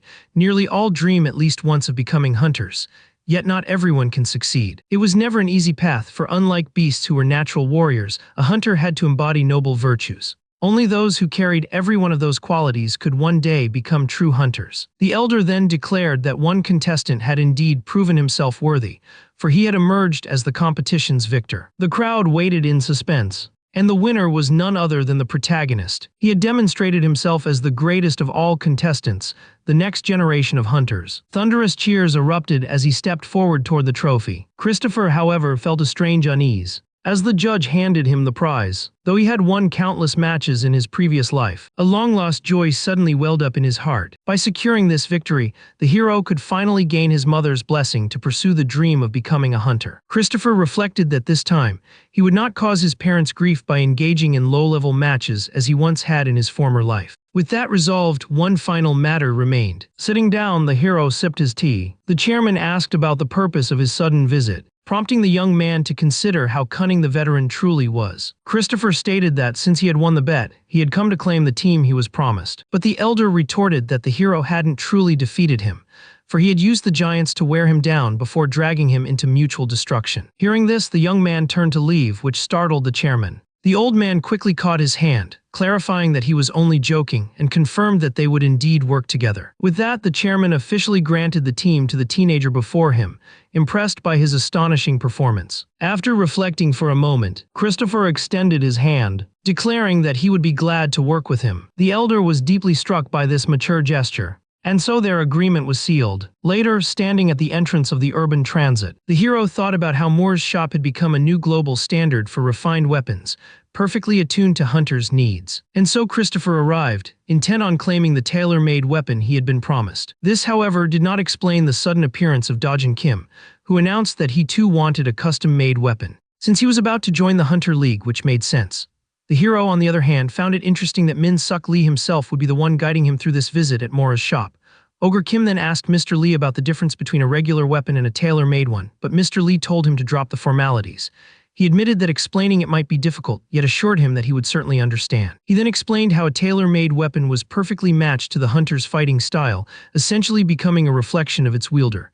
At that moment, our hero lifted his head. He found himself remembering just how long it had been since he last set foot in this place, the workshop that now welcomed him once again. As they entered, the receptionist quickly noticed their presence. She immediately greeted the one she recognized as Min Suk Lee, and he asked if they could proceed further inside. The hero thought about how the shop was divided into sections A, B, C, and D, each offering different levels of quality and precision. Section A was the cheapest, while the best weapons came from Section D.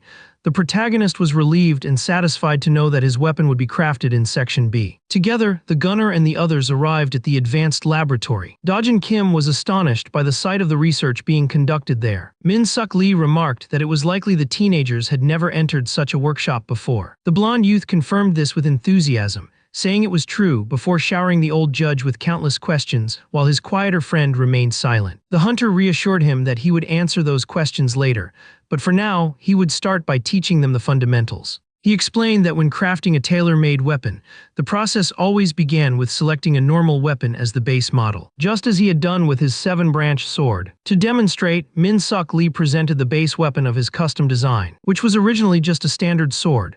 Dojin Kim was amazed yet again at how such ordinary weapons could be enhanced with unique features. To make them perfectly suited to their user, he added that in his case the modifications included 6 extra blades branching out from the main sword, which he began sketching out in detail. As he drew, he expanded further on his design. He explained that these branching blades were intended to tear wider wounds when pulled from a target's body. He then handed the finished blueprint to the receptionist, instructing her to reproduce the design faithfully. Soon after, the machines roared to life, and just like that, the weapon he had drawn on the board took physical form. Dojin Kim was yet again left in awe at how such a complex weapon could emerge from what seemed like a crude sketch. Min Suk Lee explained that this was natural, for they only needed to convey their requirements, while the workshop's engineers handled the rest. He emphasized that the most important part was knowing exactly what weapon one needed, and how it would be used. This statement made the blonde youth carefully ponder the weapon he truly wanted. The protagonist, however, had already decided to order the same weapon he once used in his past life.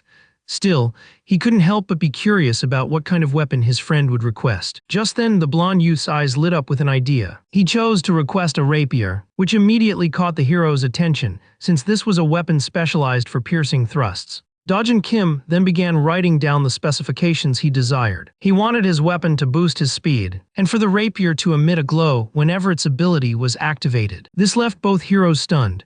Min Suk Lee chuckled, explaining that many great players cared about aesthetics just as much as practicality. Then he turned to the competition's champion, asking him what kind of weapon he wished for. With everyone watching, Christopher finally revealed his choice. He reflected that guns had never been common in his homeland, so there was no pre-existing base model for one. But since he possessed the arcane weapon transmutation skill, he could simply forge the weapon's form himself.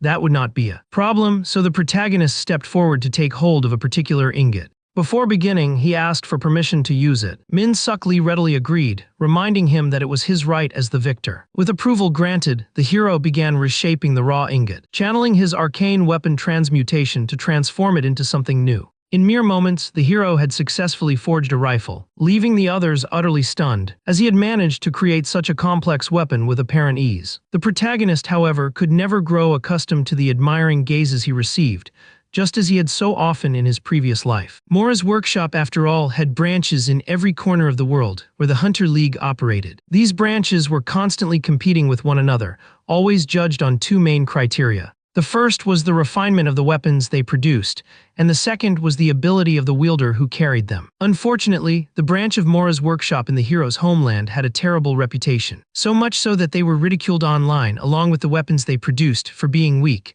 But our hero was no ordinary wielder. The woman in charge was determined to seize this opportunity. She thanked the hero for agreeing to meet with her, before introducing herself as Hyona Park, head of the Korean branch of Mora's workshop.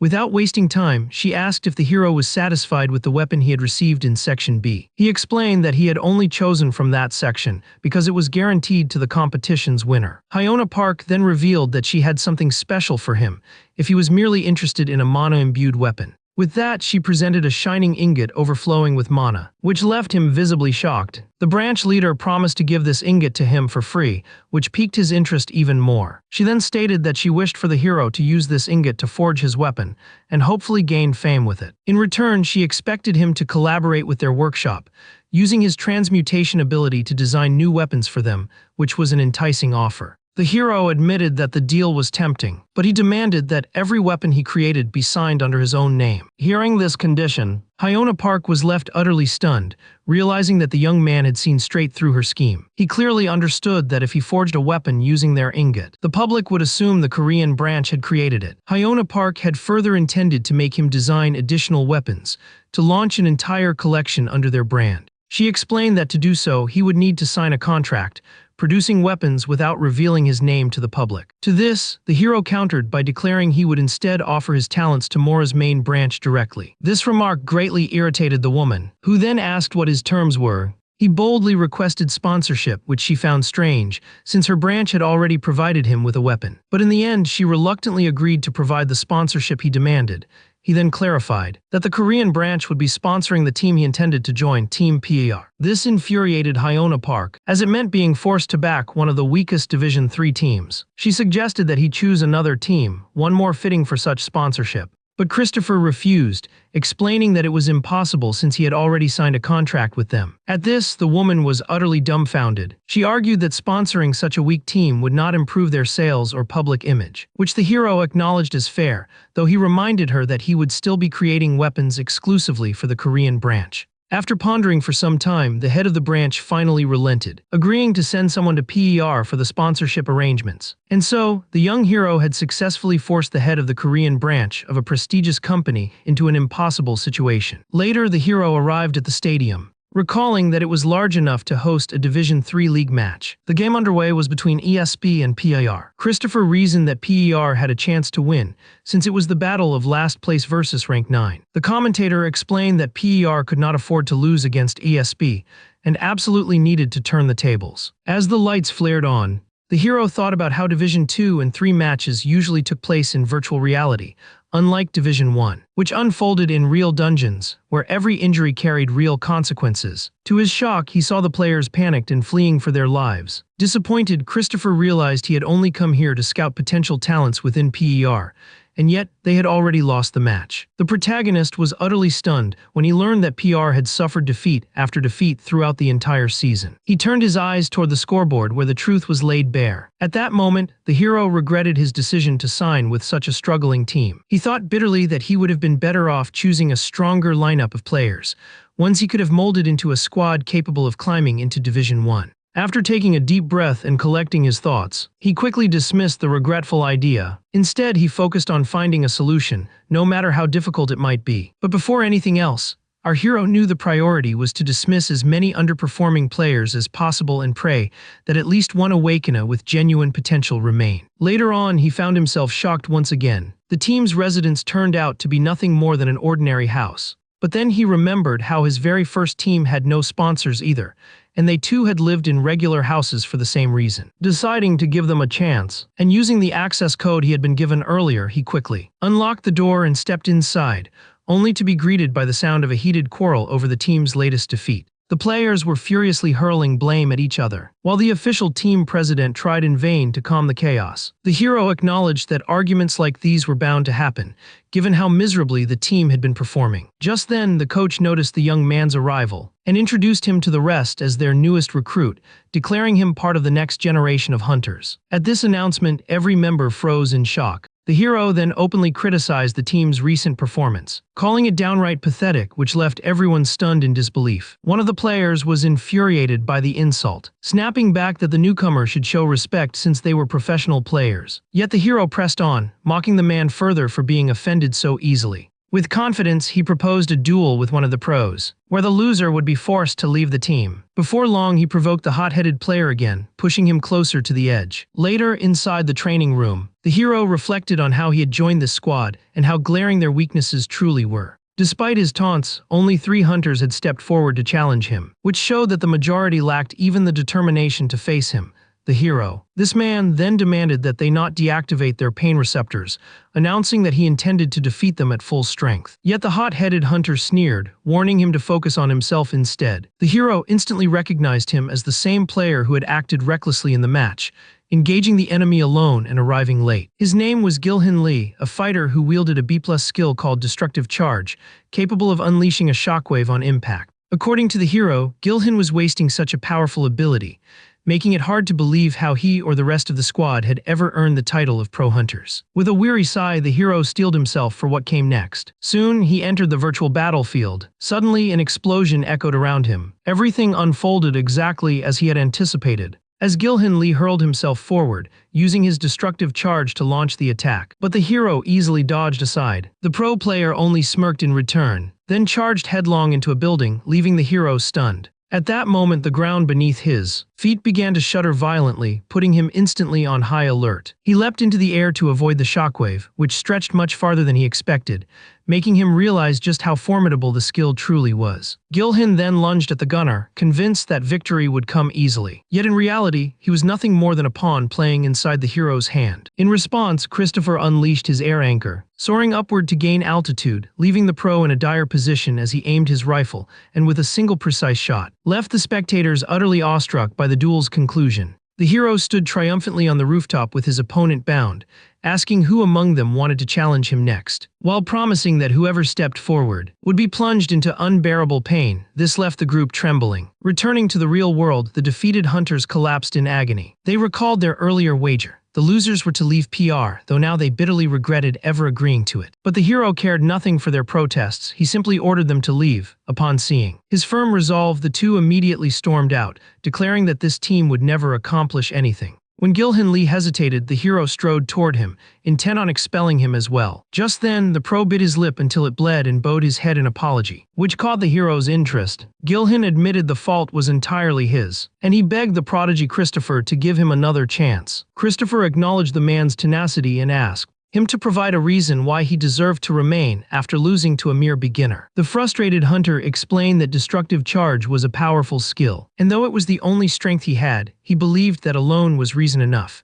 Christopher couldn't deny how valuable the ability truly was. Still, he criticized Gilhin for failing to wield such a gift properly, reminding him of the advice he had once ignored. But the defeated pro vowed with conviction that he would follow Christopher's every command if granted another chance. With that, Christopher declared that Gilhin would answer to no one but him, pressing him to confirm his loyalty. The hot-headed player agreed without hesitation. Though the protagonist remained uncertain, he realized that with the team's dire state and lack of funds, he could at least use Gilhin as a tool to discipline the others. Later that night, while alone in his room, the hero considered how he needed to replace the 2 players he had expelled. Christopher tried to recruit Yu, but she flatly refused, angrily declaring she would never join his team. This left the hero deeply disappointed, for the hammer genius possessed extraordinary talent. Yet to his surprise, he soon found himself face to face with a sword prodigy, who had heard about his recruitment attempts from Yu and personally approached him. The young man was Haniel, the star player of Team 1 from a prestigious private academy in the capital, making it all the more shocking for the protagonist to see him seeking to join PR. Once again, the hero realized that his remarkable performance had surely drawn the prodigy's interest. After confirming his intent to join, Christopher asked him about LHR and his academy. Haniel explained that he would need to discuss it with them, which filled the hero with satisfaction. His astounding display at Hunter League next generation was already bearing fruit. If secured, this sword prodigy would become a tremendous asset to the team. Not long after, the hero received yet another notification, announcing that someone else was also applying to join, leaving him astonished. This new candidate appeared to be quite impressive as well. Intrigued, he began reviewing the files and statistics of the squad, and what he saw left him troubled. In truth, the most vital element in team combat was synchronization of skills, something PR utterly lacked. On top of that, their individual stats were abysmally low. Just as he reflected on this, the hero noticed something noteworthy. A girl named Yangeli possessed a rare ability called Main Potential Awareness, which allowed her to instantly triangulate an enemy's location. The skill left him impressed, for if combined with the sword prodigy, along with the two hunters who had contacted him the night before, PR could actually rise to dominate the Division 3 league. A man then asked the hero for his honest opinion about PR, and whether he truly valued the team. He praised their talents with heavy sarcasm, claiming each of them had immense potential thanks to the chairman's efforts, which made Jumtek Lee admit that he never truly had the time to act as a proper manager. The old man then remarked on how the hero had begun recruiting, and expressed his surprise at how quickly he managed to secure sponsorship from a workshop. But the chairman followed up by asking what kind of team the boy intended to build. The hero explained that he had two concepts in mind. The first idea was exactly what the chairman had likely already guessed. It involved the team depending solely on him. The chairman responded that such an approach was predictable, and that relying entirely on a single person was something everyone would expect. He stressed that any team limited to one rigid strategy was destined to collapse, which was why the protagonist revealed that he had crafted another plan, affirming confidently to the chairman that once completed, it would be a strategy explosive enough to shake everything. The old man decided to leave the matter in the youth's hands. Without further delay, the chairman got straight to the point, presenting the protagonist with the documents that officially recognized him as the true president of the team. Just as the hero was about to take his leave, the chairman informed him that the team had already played its final seasonal match and that there would be a press conference tomorrow. He further insisted that the young hero attend as PR's new representative, given his new role as president. After a brief pause, the hero accepted. He agreed to appear, though in truth he harbored ulterior motives of his own. The very next day, the press conference began. The hero introduced himself as both the new president and an active player of PR. Nobody dared interrupt with questions at first, until someone asked the president of LTD, the team that had finished first this season through outstanding teamwork, about his views on his players advancing into Division 2. The LTD president replied that it was a valid question, explaining that those who left would be replaced by others of equal skill. He further affirmed that their plan was to recruit several awakeners regarded as future greats. The hero tried to guess which recruits the man was hinting at by using the phrase future best, only to suddenly recognize the figure before him. It turned out to be none other than Director Lee. This was the very man who had once forced the hero to unleash his full bloom early, and who was destined to become the coach of Division 1 LTT. For now, however, he was coaching the Little League, and his name was Haeyong Lee. According to the host, rumors claimed that LHR was secretly training a hunter, so the host asked if the young man would debut next season. The coach replied that he could not give a definite answer. The discussion then shifted back to PR, pointing out that they had a brand new president. The protagonist once again stepped forward, presenting himself proudly as PR's new leader. The host highlighted how unprecedented it was for a middle schooler to serve both as a player and president simultaneously, before asking if he intended to reform PR. The hero declared that even though the team had lost every single match this season, he promised sweeping changes were coming. The interviewer pressed him to reveal some of those changes. The hero explained that certain players would be replaced, and that he himself would act both as coach and as player. Just as he was about to speak on the matter of their sponsor, the host abruptly cut him off and moved on, completely dismissing his words. Even though the hero had not finished speaking, the persistent interviewer was eventually forced to give the protagonist the floor again. And so Christopher boldly stated that, after carefully watching numerous Division 3 matches, he had concluded that none of the teams were competent. His words instantly froze the entire studio into silence. Director Lee, angered by such arrogance, ordered his coaches to prepare,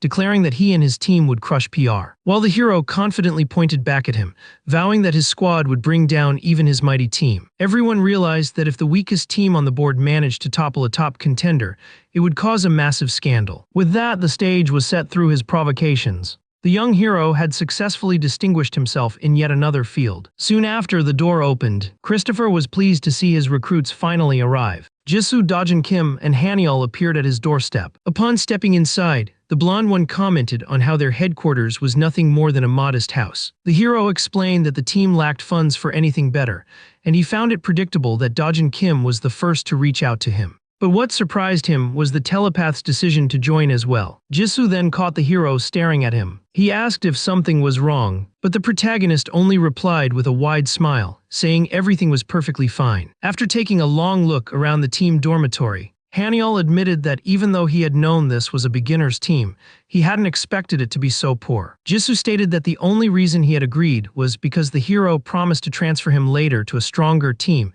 after helping raise his profile. The hero reassured them both, telling them he already had a plan in mind, otherwise he wouldn't have invited them to join. He then declared that they were now the strongest members of PR, urging them to expect great things ahead. Yet the three newcomers still harbored doubts. Meanwhile, inside a manager's office, Hanyu Choi, manager of ESP, was deeply irritated. He reflected on how his players weren't lacking in skills, yet all they remembered was the taste of defeat.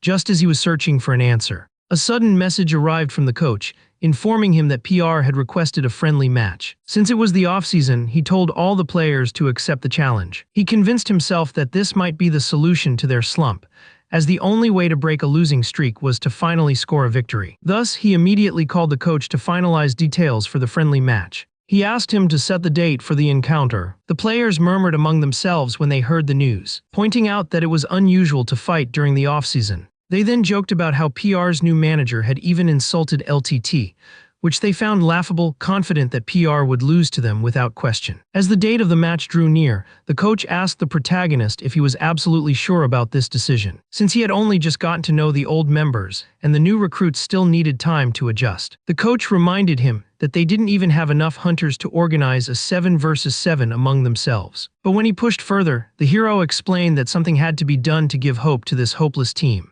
Leaving the coach both curious and doubtful, he warned that if they kept losing, despair would crush their spirit and strip them of their edge. But the hero countered that as long as even a spark of hope remained, humanity itself could change. Thus, he decided to grant PR that very hope, believing that just participating could change their fate. With a confident smile, he resolved to show them that they too could taste victory soon. As he prepared, someone approached him and remarked that they didn't even know whether to call him president or manager, before introducing themselves as ESP's manager. As they shook hands, the hero noticed that the man's eyes lacked focus or seriousness, revealing how gravely he underestimated PR's capabilities. Soon, the match was about to begin. Christopher asked his squad if they were ready, declaring firmly that he would lead them and they must follow his commands exactly.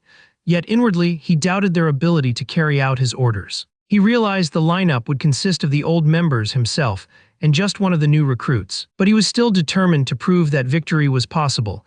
He turned to Gilhin, assigning him to the front line, and ordered him to hold his position no matter what unless he gave another command.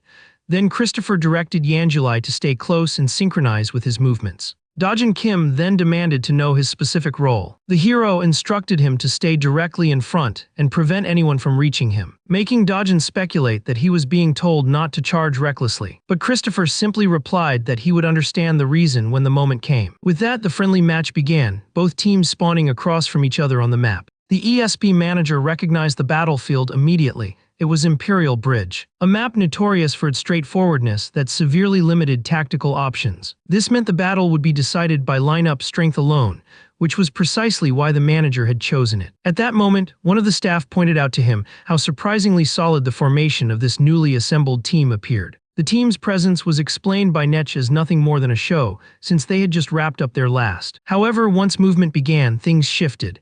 That was how it was supposed to flow, yet the manager couldn't help but notice the sheer resilience of your vanguard. He was then questioned if he believed the hero was truly the one who had trained this squad, to which he replied that the truth would only be revealed once the match began. Suddenly, motion appeared on the map. The hero launched his air anchor to rise into the air, prompting the enemy team to remark on how exposed he had left himself. This delighted the manager, as it seemed like the protagonist had lost track of his own footing while directing the rest of his allies. At that moment, one of the foes lunged forward, eager to seize this rare, once-in-a-lifetime chance. And with a shift in grip on his speed, you tried to block our hero, yet who could he possibly dodge if he lacked a single second? Seeing this, the manager began to assume the hero's positioning was not some deliberate answer after all. But the sight of Dojin Kim cutting down the spearman revealed it had all been a carefully crafted trap, to lure an unsuspecting sea. The manager's eyes widened in disbelief. He had just witnessed a strategy where even a role as vital as the marksman was put directly into jeopardy. Yet despite that, the protagonist steadied his rifle. The sudden action startled everyone,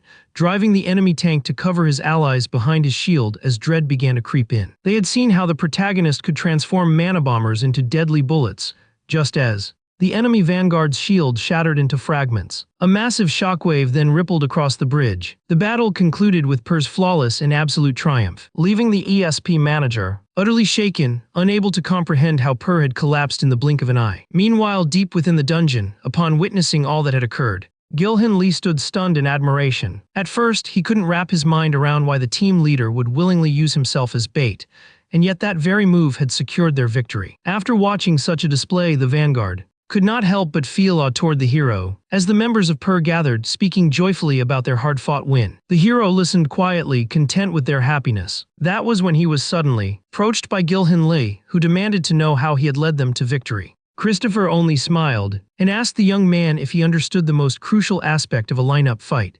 The boy replied that it was ensuring the formation did not collapse. Yet when Christopher pressed further, asking him how one could dismantle an opponent's formation, the pro player found himself without an answer. Christopher explained that the solution was either to let the enemy collapse their own formation, or to overwhelm them with sheer force. Gilhan Lee was stunned, realizing that despite how straightforward the solution sounded, it had never crossed his mind. Christopher elaborated further, revealing that he had employed a method called former, designed to lure the enemy into an attacking formation and strike precisely as they shifted. It was then the pro player finally grasped why the leader had left himself open on purpose. Christopher noted how surprised the young man must be, realizing how simple the answer really was. That was when the prodigy interjected, remarking that the best solutions are always simple yet undeniable. He added that the team must have trained relentlessly before he arrived, judging from how perfectly synchronized they were. Hanyul realized then that this too had been part of the hero's overarching strategy, a plan that would grant them dominance in Division 3,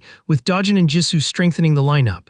Yet the marksman admitted that no matter how flawless it sounded, Division 3 would still pose formidable obstacles, as they had only managed to defeat the 9th-ranked squad despite their string of victories, meaning they could not afford complacency. Christopher reminded them that any tactic repeated too often would eventually lose effectiveness and become predictable. Jisoo, impatient, demanded to know what new plan the young man had in mind, since he had only joined PER out of faith in him. This reminded the hero of how Jisoo had been the only one to place his trust in him, after being promised that once the team gained recognition, he would help him transfer into a stronger squad to further his career. He explained to his teammates that they now needed to craft an entirely different tactic. The gravity wielder argued it was pointless, as the team was already running short on strong. But Jisoo still struggled to follow his reasoning. That was when the team leader revealed a mana bomb, declaring firmly that they would begin relying on it, and asserting that Per would specialize in mana bombers from that point forward. Handial was dumbfounded when he was told to begin training on levitating multiple swords simultaneously. The hero then asked if he had any objections to this training regimen. The sword prodigy refused to complain,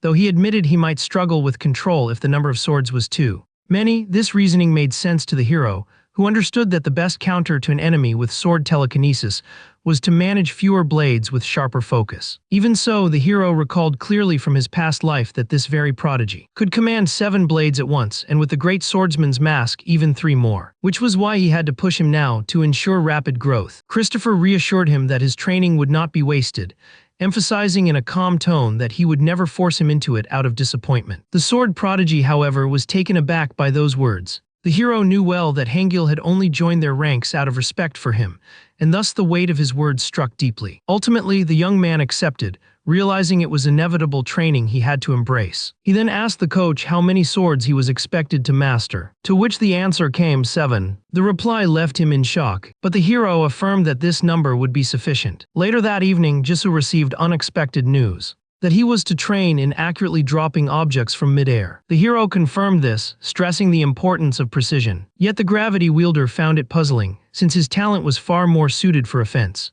Thus, he demanded to know what the hero truly intended, so he could decide if it was worth his time. Christopher then unveiled the new strategy to him. He explained that he would be tasked with dropping bombs, which at first confused him, until the protagonist clarified he was referring to mana bombers. The tactic was to affix the fragments of mana onto the sword prodigy's blades and then have Jisoo employ his gravity control to detach them while the swords still hovered in midair. In essence, the hero planned to merge their abilities to create the ultimate aerial strike force. The tactic was given its name, the bomber strategy. The hero's vision was to send the sword prodigy's blades soaring, each carrying mana fragments, and then let Jisu's gravity manipulation drop them with pinpoint accuracy upon the enemy. But one final piece was missing to make this strategy viable. It could only succeed if the target's exact position was known. Fortunately, the hero already had someone who could fulfill this crucial role, none other than his teammate Yan Julian, who possessed the skill of positional awareness, capable of tracking the exact whereabouts of any nearby foe. Christopher emphasized how critical her power was in triangulating the enemy's location, before asking if she was willing to take part. But the girl, fidgeting nervously with her fingers, insisted she wasn't confident enough.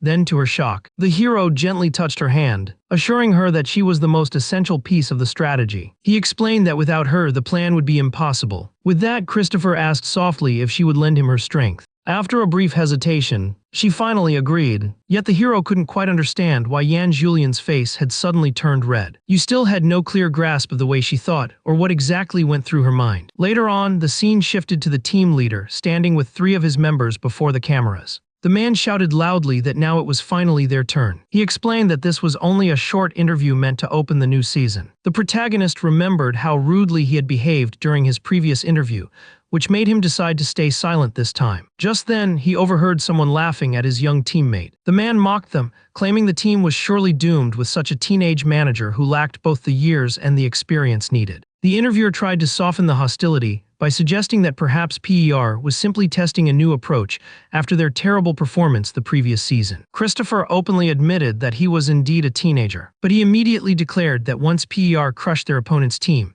the so-called veteran would be exposed as nothing but an old man with no real accomplishments to his name. This remark greatly enraged the man when suddenly, the interviewer jumped in, quickly trying to prevent the situation from escalating further. That intervention left the furious man boiling silently in his own rage. Christopher, however, was entertained to see that a team so close to their own rank would underestimate them so severely. And so he resolved to prove his team's worth in front of them during the very first match. Later, our protagonist was approached by a sword prodigy who acted as an anchor, questioning whether he was certain about his chosen strategy. The prodigy asked directly if the decision was final, his tone showing clear unease. The protagonist calmly explained that tactics had to be adopted swiftly in this kind of competition. He added that their plan could not be so easily countered, even if revealed in advance. The young man gave no objection but remained visibly doubtful. This reaction made the team president realize that Hank might actually believe they could win against the 8th-ranked team, just by fighting them in a straightforward manner. The protagonist fully understood that by adopting this tactic,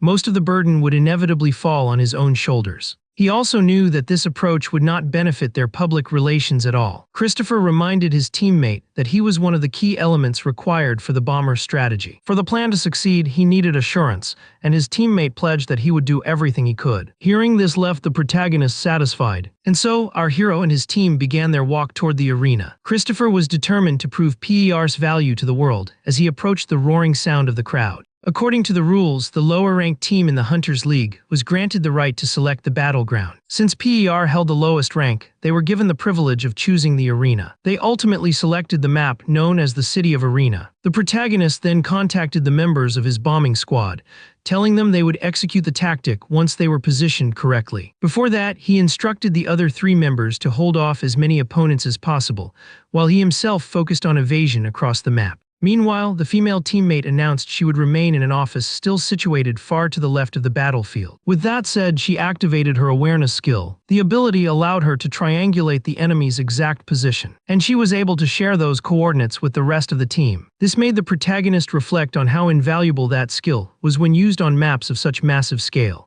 The girl promptly informed her teammates of the precise location where their enemies were supposed to gather. Hearing this, the protagonist opened his own map. He carefully marked and confirmed the exact coordinates himself. With everyone now in place, the protagonist declared that they would bomb the entire building and that he would personally snipe anyone who tried to escape. Christopher further explained that if their enemies managed to dodge his bullets, they would instantly be exposed as direct targets for the bombers. The protagonist then asked his teammates if they were prepared, and they all answered that everything was set. This response pleased him as he readied his rifle. They could now unleash the attack without being detected by the enemy's scouts. And so, blades carrying fragments of the Mana bombers soared across the sky. The sniper remained silent and focused, firmly stationed at his hidden vantage point. He gave the order for his teammates to begin the bombing, exactly as planned. At that moment, a fragment from one of the Mana bombers detached from a flying blade and plummeted straight toward the building. Meanwhile, inside that very building, the enemy team waited patiently. One of the players recalled how their coach had warned them to be cautious of today's opponent. The man explained that even though the protagonist was young, they must not act rashly by underestimating him. Yet another player speculated that a complex plan would not be necessary to deal with a beginner like the protagonist. As a result, both he and his teammates decided to unleash their full power from the start. The player planned to use his devastating skill, strides, capable of creating earthquake-like tremors in order to surprise the enemy once they appeared. With that strategy in mind, he eagerly anticipated their arrival, driven by his desire to crush them. But right then, multiple fragments of Mana bombers detached from the blades above. The enemy players were startled when the roof overhead began to shake violently. One of them urgently shouted for the team to activate their Mana shields for protection. In doing so, they barely managed to guard themselves against the falling debris. One boy remembered how the protagonist had previously attempted to collapse a building during another competition, and he quickly predicted the same tactic was being used again. He assumed that the protagonist had relied on some artifact's power to bring the building down. That also led him to believe the hero must now be running dangerously low on mana. But suddenly, he was struck with surprise when he spotted 3 flying blades hovering outside. This strange sight instantly put the enemy team on high alert. One player recognized the blades as the sword prodigy's ability, while the orange-haired teammate realized they were being targeted remotely. He quickly instructed his allies to focus on taking down the blades. With that said, he drew his sword and began clashing against the levitating weapons. But just then, a gravity skill was activated. All at once, the Mana bomber fragments were unleashed upon the disoriented enemy team. One of the players realized he was now standing at the edge of total defeat. A massive explosion followed immediately after. The young man was thrown into unbearable pain, though he barely managed to cling to life. He was stunned beyond belief by the explosion caused through the blade. Meanwhile, outside the collapsing structure, someone remained in wait. From his scope, he spotted one of the escaping enemies. Without hesitation, he eliminated the target with a single bullet. The sniper was pleased, even if his action felt just a bit ruthless. He noted that the enemies seemed to rely heavily on long-range combat, recognizing their weakness against the prodigy's blades in close quarters. Such an approach would only make things harder, since the one wielding the blades was none other than the sword prodigy himself. With that realization, the protagonist concluded that their victory was now secure. And shortly after the match came to an end, Team TD had suffered a crushing defeat. Witnessing this, the man was utterly baffled. He admitted he had never before seen such a tactic executed. Jin-Han Lee, manager of the First Division of LTD, confessed that he never expected to witness such a strategy in the lower leagues. The manager then asked his colleague if the tactician responsible was indeed the same protagonist who had caused trouble during the Division III interview. The man confirmed it and reluctantly admitted that the hero truly had the strength to match his bold words. The protagonist had successfully left a powerful impression on the First Division manager. The man asked why they had not made an effort to recruit Christopher directly, but his colleague explained that they actually had. However, it seemed the protagonist was already tied closely with Team PER and had rejected every generous offer. Jin-Han Lee stated that regretting the past was meaningless, then firmly ordered the Division 2 team to contact the protagonist immediately. His gaze lingered on the sniper, now observing him with strong interest. Returning to Team PER's victory, the young members still seemed stunned by their success. They admitted openly that they could hardly believe they had actually won. At last, they declared that they had finally secured their very first victory. Even Yandir Lee appeared impressed by the result. Yet the team leader cautioned them not to get carried away with excitement, promising that celebrations would come only after the interview. He also predicted that the sword prodigy would inevitably be crowned the MVP of the match. After the match concluded, the post-game interview began with the MVP, none other than Hang Yal Hyun. The reporter questioned the young player about the method his team, who had placed last in the previous season, used to secure such an impressive victory. Handial explained that he merely followed the team leader's directives, which deeply intrigued the interviewer. Once more, the prodigy emphasized that he had only been carrying out Christopher's commands. Hearing this, the journalist remarked that social media was exploding, with people comparing the strategy to high-level military operations. Yet the real surprise came when the MVP himself revealed that their team leader had described the strategy in nearly the same words. He praised how flawless the tactic remained throughout the battle and expressed nothing but respect toward him. His teammates, however, were left stunned as the shining spotlight was redirected toward someone else. This prompted Dojin Kim to comment that the sniper almost appeared to be the head of some cult. Just then, another voice confirmed it. A fellow teammate boldly declared that Christopher deserved to be treated exactly that way. The protagonist found this strange devotion fascinating and urged his teammate to drop such formalities, pointing out that it was inappropriate since the player was his senior. This left his teammate visibly flustered. Christopher himself knew that his squad must be overflowing with joy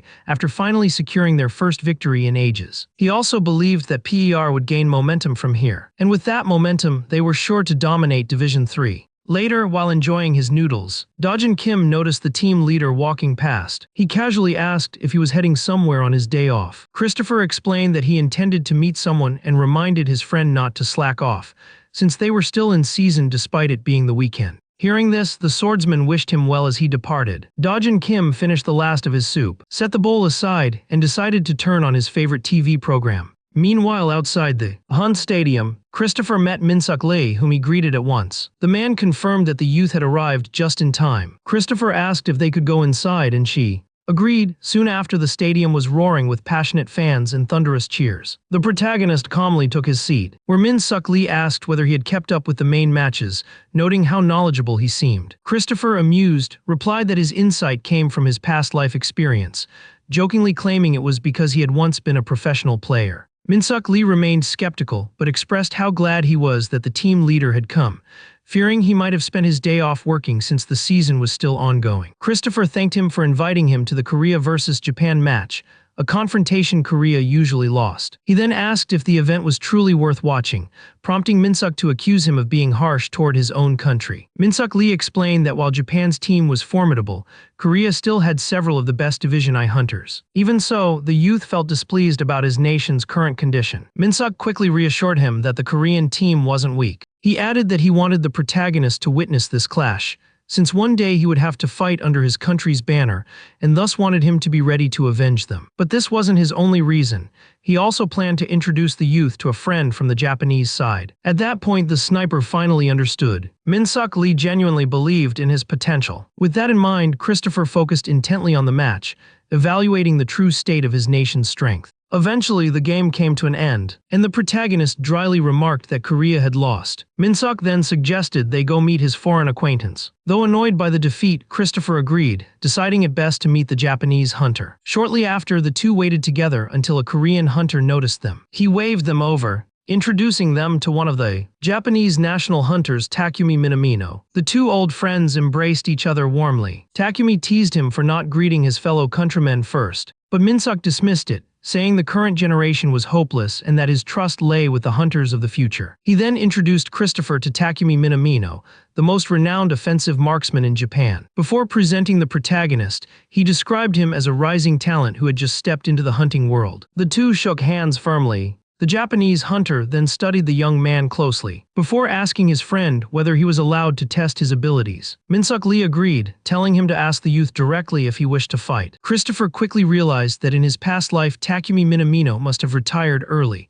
which explained why he had no memory of the name. Thus, he activated his all-seeing eye to examine Takumi's attributes. The man's skills included firing continuous projectiles, increasing damage by striking the same spot repeatedly, and displaying remarkable mobility. The protagonist also gained insight into his stats. Overjoyed at the chance to duel with Japan's fiercest marksman, Christopher readily agreed to Takumi's challenge. Takumi, impressed, declared that the young man radiated fiery determination. To this, the youth responded that he had much more to offer. The tension between the two marksmen rose quickly, leaving Min-suk Lee already exhausted by their escalating rivalry. The official overseeing them muttered that he had assumed Korea's strength was now comparable to Japan's. But another player argued that although they had improved and nearly defeated one more opponent, the reality was harsher than it appeared. He erupted at Junya Kang, shouting that despite having the best on their side, they still lost, and warned that no further players would be sent if things continued this way. Furious, the man stormed out, leaving Junya Kang behind with Director Lee. Kang asked the director if he had discovered any rising talent among LTT's Division 2 and 3 members. This made the director reflect on how he had already uncovered prodigies such as the gifted swordsman, yet none were affiliated with Elves Group. He concluded that pairing the sword prodigy with the wielder of the spear would create a duo formidable enough even for Division 1. His thoughts then drifted to Christopher,